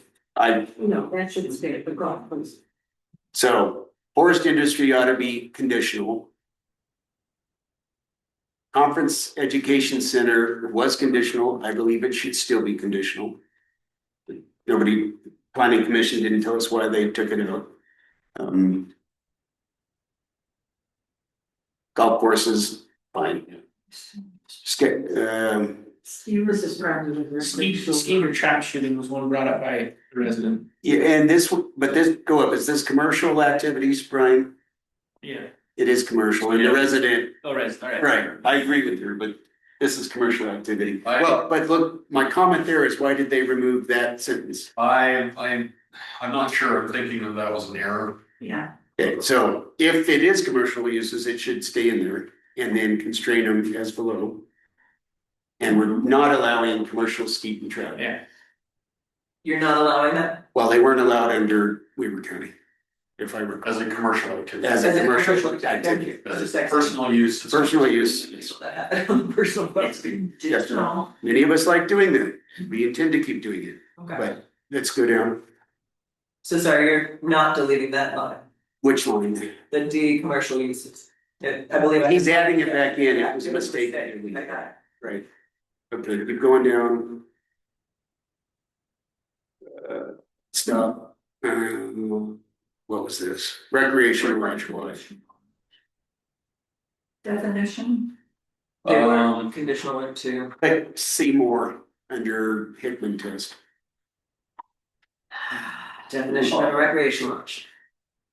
So we can go to a map if you want, but these are 100,000 acre, hundreds of acre plots, parcels in my district and in your district too, Chad, up on the hillside. You know, if these guys want to have a recreation lodge and bring people in, I don't see why they shouldn't be able to. Right. This is residential, not commercial? Or is it? Or whatever it is, this. Creation. No, I mean, are we still under commercial? Yeah, yes.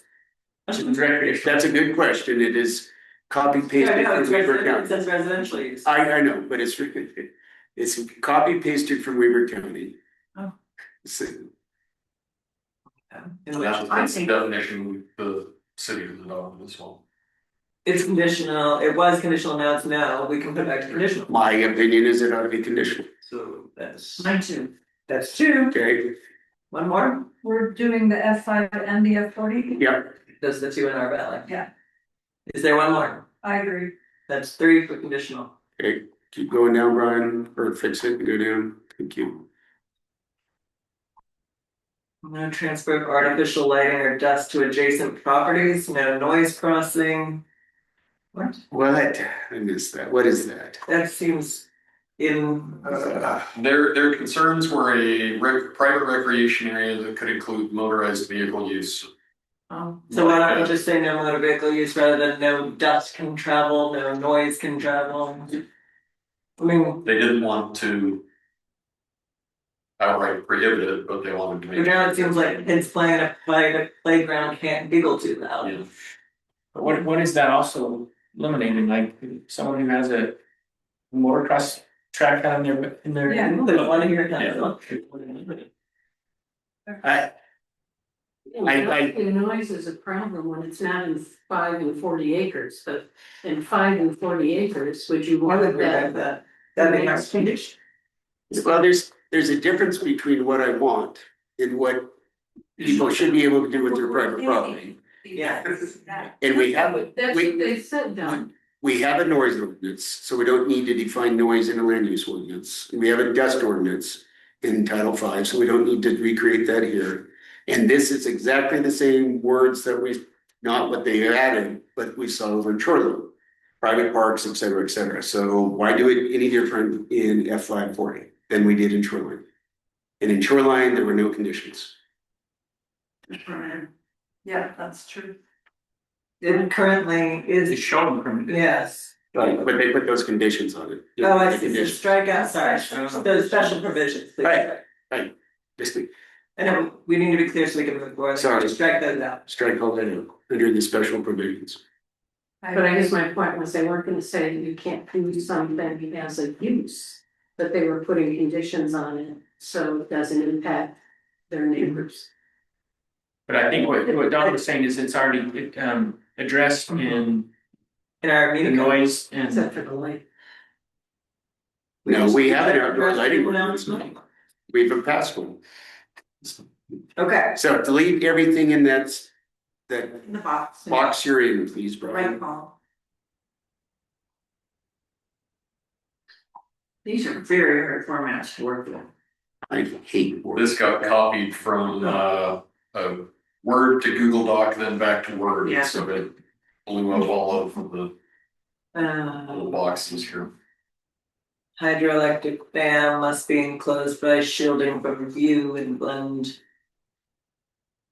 There won't be a problem, we don't have any water. Okay, you're making all those wrong way? Making it worse is Oh, sorry, they were all changed to no. I mean, we're just gonna do this. Okay, and then why did the planning commission say, no, I can't park my recreational vehicle in my F40? I'm like, what the hell? It's a possibility. The recreational vehicle, this is for non-commercial uses. That's gotta be outdated. I hope it was a mistake, because it was permitted, On F5. well. Recreational, non-commercial line, yeah. That was. Right, no, they agree. That makes. It should be a P, P for recreational vehicle parking. yes. And we're getting close. Good catch, yeah, big one. Well, I read stuff every once in a while. So it's just to park their recreational vehicles. Okay, fine, I'm okay with shielding towers. and all We that. did get some public comments about the shielding radio and television. I agree with that, but. We're not just. There are a couple of them down the valley. Yes, there are. Or sheltered from view and blend in, you blend them in. There is. Yeah. Basically. My favorite. I'm okay. Actually, there were comments during transitioning about blending in those stations, that there were examples and they look really neat, they look like trees or They're something. amazing. Yeah. Keep going down. Okay. What's all this? I don't remember. Is this all? This is more agricultural standards. So is this what they're suggesting we add, or we just say go back? This was all added by. So is this where we say go back to 104-2-4 or no? So all the language down below, except I'm used to this being in color, not black. So we're almost done with this whole thing, but in the future, it's nice when the stripes are red and the ads are blue. Green. It's just when. Or black, is black is the. Well, I think they tried to build a couple people, so, you know, well, transition to the original. I'm not understanding the future. It's not, it's an automatic feature of the SharePoint document that when you open it, it assigns a different color for each header. Thank you. Not a problem. And so that's, and it's really hard to overwrite. So what are you gonna say here? Shall comply with 104-2-4? What are we saying? That sounds like a good recommendation from Hickman. Anybody want to support it? Okay, where are we at? That's a darn good question. So these, not Oh, gotcha. all of these regulations apply to agricultural Right. operations. So the stuff that's ag, go back to 104-2-4. Okay. Manufactured. Yeah. I'm assuming that you copied this from 83 and 8. Or are there differences? Or do you know? There are differences here because it's not. But making sausage, keep it the same. Where are we at? What's the differences? That's what I like. This is about the same. Style, these are read. There's line in the boys' room. What was original, what was different? You may use the women's room if you like. Oh, the inspector representation. Yeah, now, let's take a vote on this. I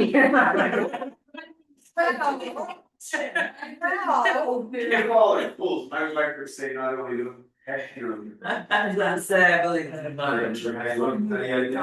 I haven't had to. We're a big man, you trust me. I believe, so just for clarification, I believe we're just waiting to get. some What the information differences from are Ryan. and possibly.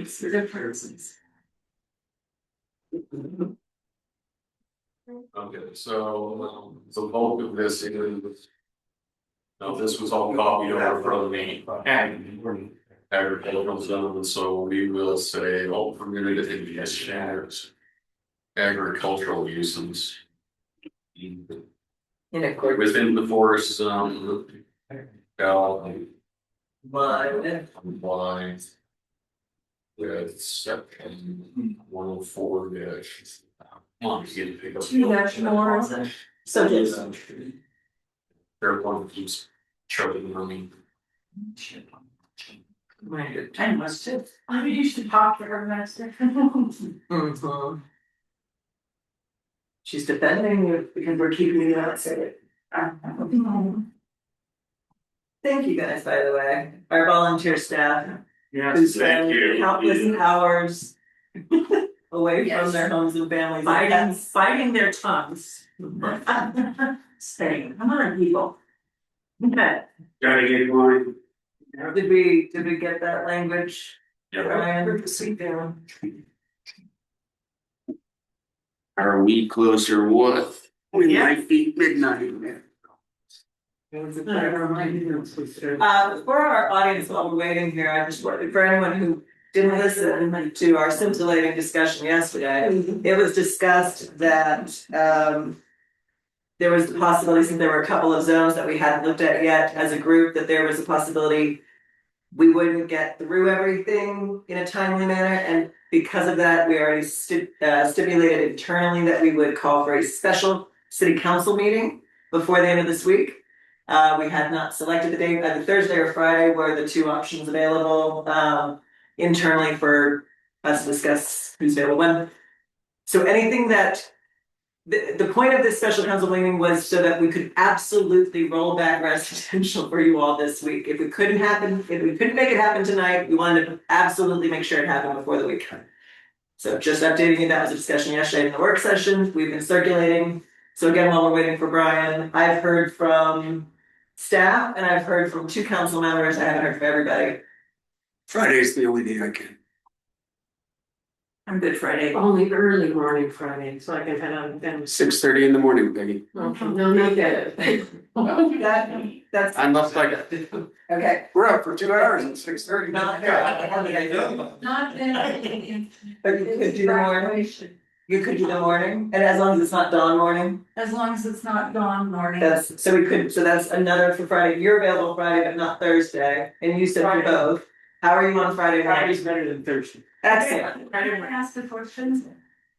So we're doing this so that we can roll back the residential moratorium.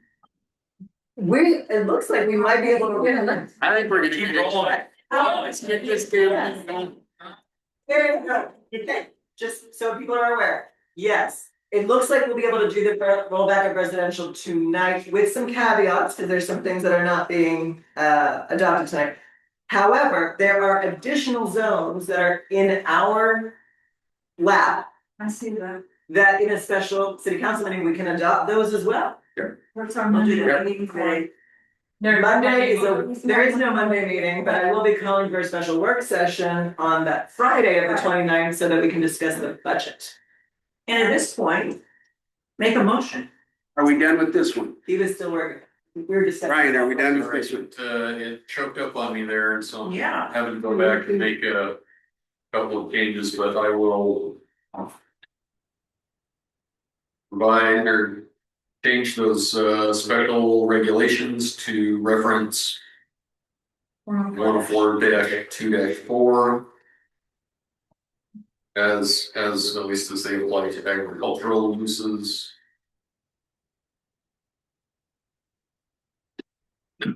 Yeah, it's all. It broke on me again. Yeah, we're good. So We have it in hard copy. Do you want to make? we've got it in hard copy. We want to and, those notes as agreed upon in a motion into it when it's not lining up. yeah. Look at you, Sharon, thank you so much for reading my comments. Is it one way I have heard that? Oh, that's a good question. No, I did not. Oh, no. Oh.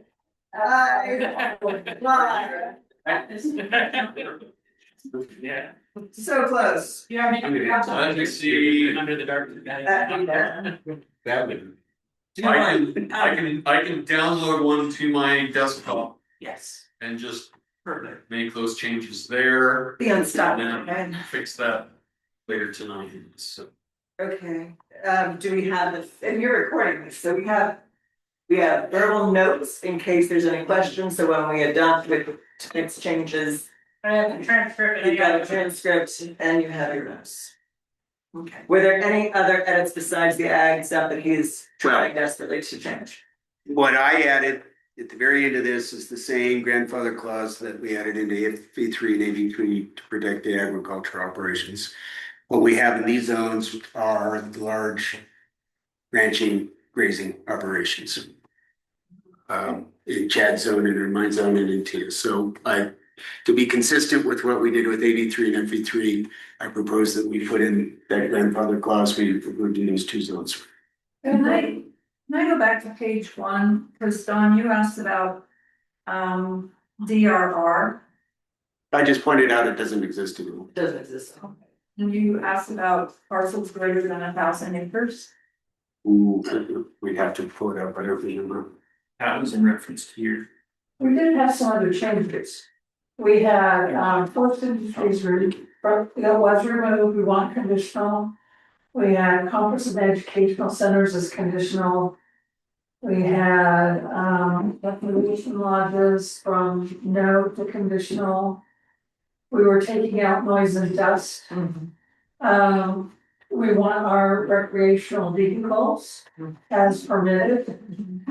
We want shielding, so there were, these are these are just my notes of what we've talked about changing. Yes. So when we make the motion, we're gonna say per Sharon's notes. As well as Brian. It's not my notes, but I'm just saying that, It's extensive. there was more than just that. That is true. Yes, sure, no, there were other changes, but we could say the changes as instructed in this evening's meeting. Okay. I'm okay with that. As long as they're okay with that. There's a record, there's a transcript, a recorder, and a planner, all taking notes. And even if as part of the motion, we defer to Sharon to read through her list. I don't know if she wants to be deferred, well, I say. I was still hanging on as part of our meeting. Yes. There we go. Okay. Who's gonna make the motion? I motion Go for it. that we accept, where are we, 19, ordinance 2026-XX. 4 zones, F5 and F40. With the edits as discussed in our meeting this evening. Yes. I second.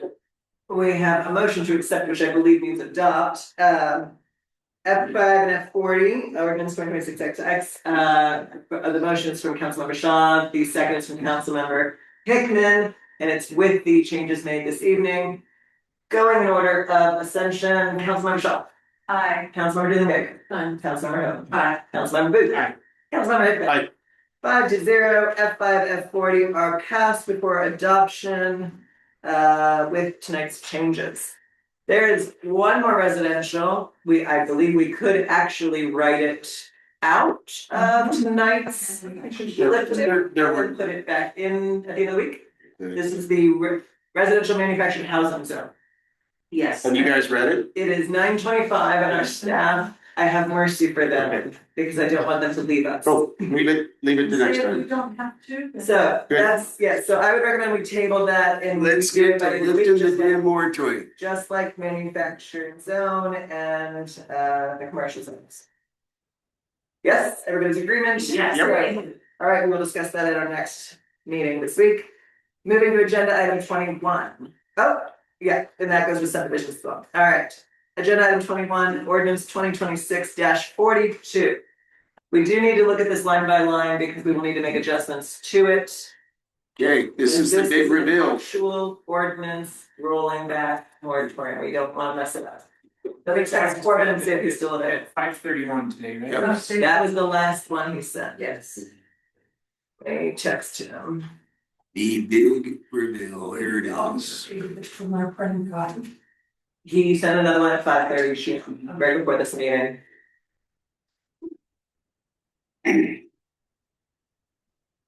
Okay, so the edits were to make sure we had the right zones listed, correct? Yes. And And then, go ahead. he said we could leave out the zones we haven't talked about. Right. It looks like we talked about them. There's some ones that we didn't, so let's just make sure that we pull out. Let's get her right. So where are we on this sucker? And take out number 9. Didn't take out number 9. It would be nice to reject this. I think. Who has? Who's got You have it on yours? I Project. don't, I never No, listened to you it. did. Never You received said it. I can't do this. Okay, who's got it? Please. Yeah. I just tried to call him. So it's the second paragraph under building permits for single family dwellings that's highlighted. Yeah, Okay, and all of those zones. so we've approved AB3, we've approved FE3, we've approved RE15, RE20, F5, F40, HR, shoreline, and we're missing open space. We've also approved others. Yep. That's it too. So before we go on, let's get somebody who's editing. Let's see. Nothing's moving so far. You don't put it up, I don't. Here, I can share it with you, how about that? There we go. Who's got document control now? Right now, I'm sharing with Kathy. Oh my goodness. Well, Kathy's in now. Do we need to list, we don't need to list all the design standards we approved. No, you put the actual title, Ordinance 2026. ordinance 2026-34 standards. But we tabled one, the motivated license. We did, didn't we? Thank you for saying that. Just the motor vehicle. The motor vehicle. Although at the moment, that is tabled, so it's not part of the adopted 2026-34 standards. Okay, cool, because it was commercial, not residential. Well, this is also ADUs are under this and everything else that's not on the table. Because you just need to do the chapters, make sure you have the correct chapters. No, I think we can actually say the adopted ordinance of 2026-34 because we removed that one. Yeah, the way we voted, it wasn't legal. Okay. All right, who's got document control? Thank you, Kathy, you're awesome. You're on it? Oh, you're great. Go down under building permits for single family. First highlight. Let's highlight, you know. Go, yep, down, there, right there. Let's get them all in there. Okay, stating again, so we're gonna add, did you give a cursor in there? Yes. Right after shoreline zone. Put a comma. Oh yeah, take out the and, but put a comma. After shoreline, Mr. Gleason, enjoy your evening. See the dark sky. Yeah. We've got, for some more zones, we've got the sensitive lands overlay zone. Now, Yes. is that a zone in which you put single family dwellings, or is it an overlay with requirements? It's an overlay zone that impacts all zones. Yeah, I know. That's okay. It's. Maybe we choose the language of, that have to do with these zones instead of like in Open space. Open space. Let's see. What are we missing? That's 5 and 40. Don't make buildings, you don't build single family dwellings in open space. So you're adding some items we don't have that are not necessary to lifting the. Is there another place in here we would put those zones that they are approved? No. What is the evil of having it there? Because it's wrong. It's wrong. Just because there's absolutely no residential build with there. All right, take the damn thing out then. Let's get done with this. Yeah. Because this is only pertinent to the moratorium. Take it out. Take out open space. Take it out. Yeah, we're gonna overwhelm ourselves. To the lawyer, no. We only need to list those zones in which you can build. So tell them which one to take out. Take out open space, take out sensitive land overlay. No, that has to be in there. Well, can you build a home in a sensitive? Yes. Yeah, it's nations. It is, but we now have that to apply and test. What? Yes, it's a standard. But you can't build without those conditions. Okay. You gotta have. If we leave it, and besides the fact that it'll offend our sense of righteousness, it won't actually harm anything. This is a. Thank you. Are we missing any? No. Zones, no, but the standards, it's not a zone, but the standards. So where do we put the standards? Here or somewhere else? I don't think it's necessary to refer to them because they are referenced in the individual zones. That's right. What we're saying here is you can now get a permit for building in these zones. We've adopted separately the ordinances that apply to these zones. But we do need to take out number 9, you go down. Well, so before we continue on, we need to add an and between sensitive overlays and shoreline. If we're done now? Yes. You. Add it, yes, add a comma after the parenthetical residential to be grammatically correct. And then an and before sensitive. Right. Help me, what is the zone without the people? Sensitive land overzation. That's why we have to have it. Okay, I just want to make sure, because it does call out specifically the short-term rental, ADU and agritourism. So let's Do you take. feel we need to call out, no, I don't think so. Can you page down now, Kathy? I think urban just one of those zones less. Okay, so here we say these are not, these are excluded. Okay. But number 9 needs to be. And we're gonna take out number 9, so 10 becomes 9. So nobody else. What about number 8, which is the outbuildings, accessory buildings, pools, things Yes. like that? Yeah, that needs to be taken out also.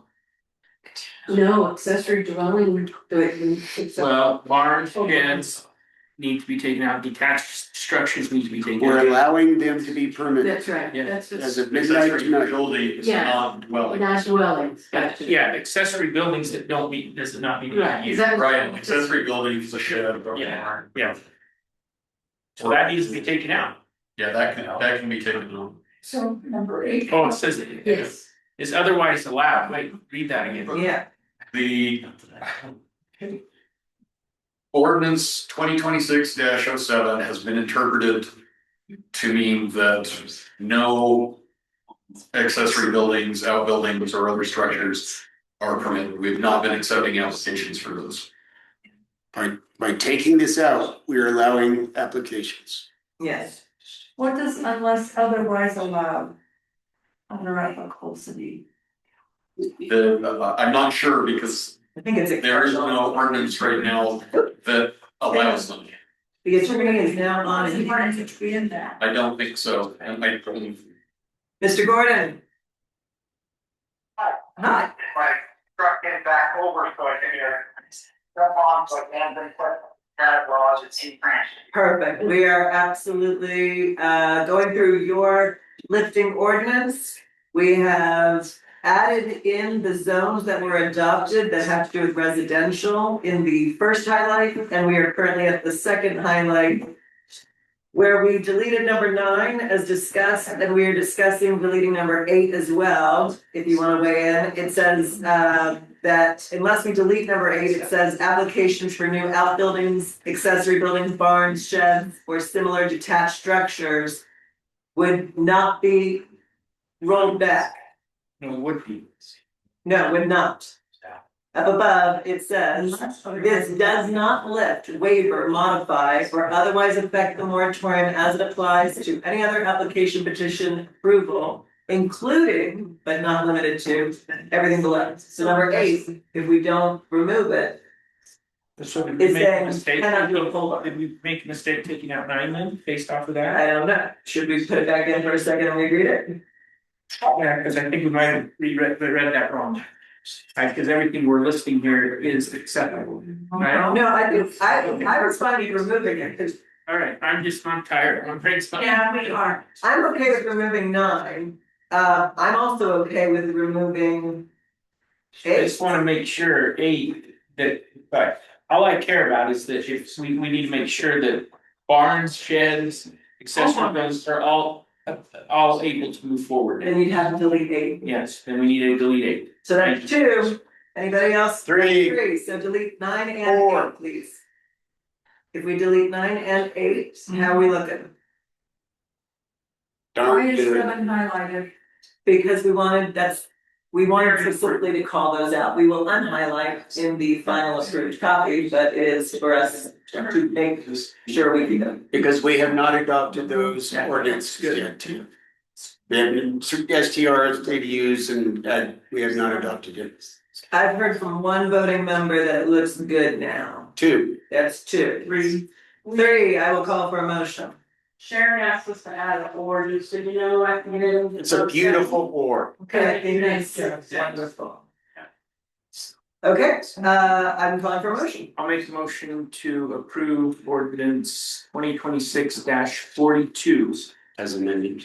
as amended. There we go. I Second. She is God. She's in there, so like motion on the table from Councilmember Booth and a second from Councilmember Shaw to adopt ordinance 2026-42, lifting the moratorium of residential zones as amended this evening.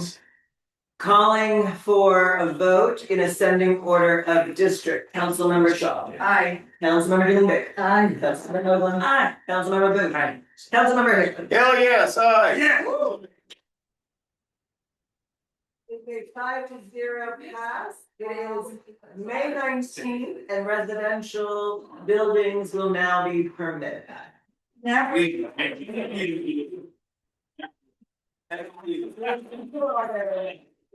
Okay, Corbin, if you wanna go, we're gonna close out this meeting and we'll talk to you later. Thank you very much. Thank you, everyone. Thank you guys for your patience. I know it is really long. Thank you. Thank you. All right, moving forward with the meeting here, so just to clarify, there were a number of items that we skipped over. I just want to hear from our council that we will be tabling and bringing back in our next meeting. The ones we skipped over, which are ordinances, Title 106 subdivisions. It is ordinance, there are some, the motor vehicle access chapter of standards, the manufacturing valley zone, the commercial valley zone, which is, I think that's the CD2, and then the commercial valley resort, which is CDR1, as well as the residential manufactured housing zone. Those are the ones we will table tonight and bring forth in our next special CCM, which is, I believe, now Friday morning. Perfect. Okay, listen very closely, do not do this, but anybody need to close meeting? Well, I think about it. No. No. All right, I will take a motion to adjourn. I move we adjourn. Okay, we got Councilmember Hickman for the motion and a second by many people, and, but for the record, we'll go with Hoagland, and it is 9:40, all in favor? Aye. Aye. Any opposed? 9:40 it is. Okay, I think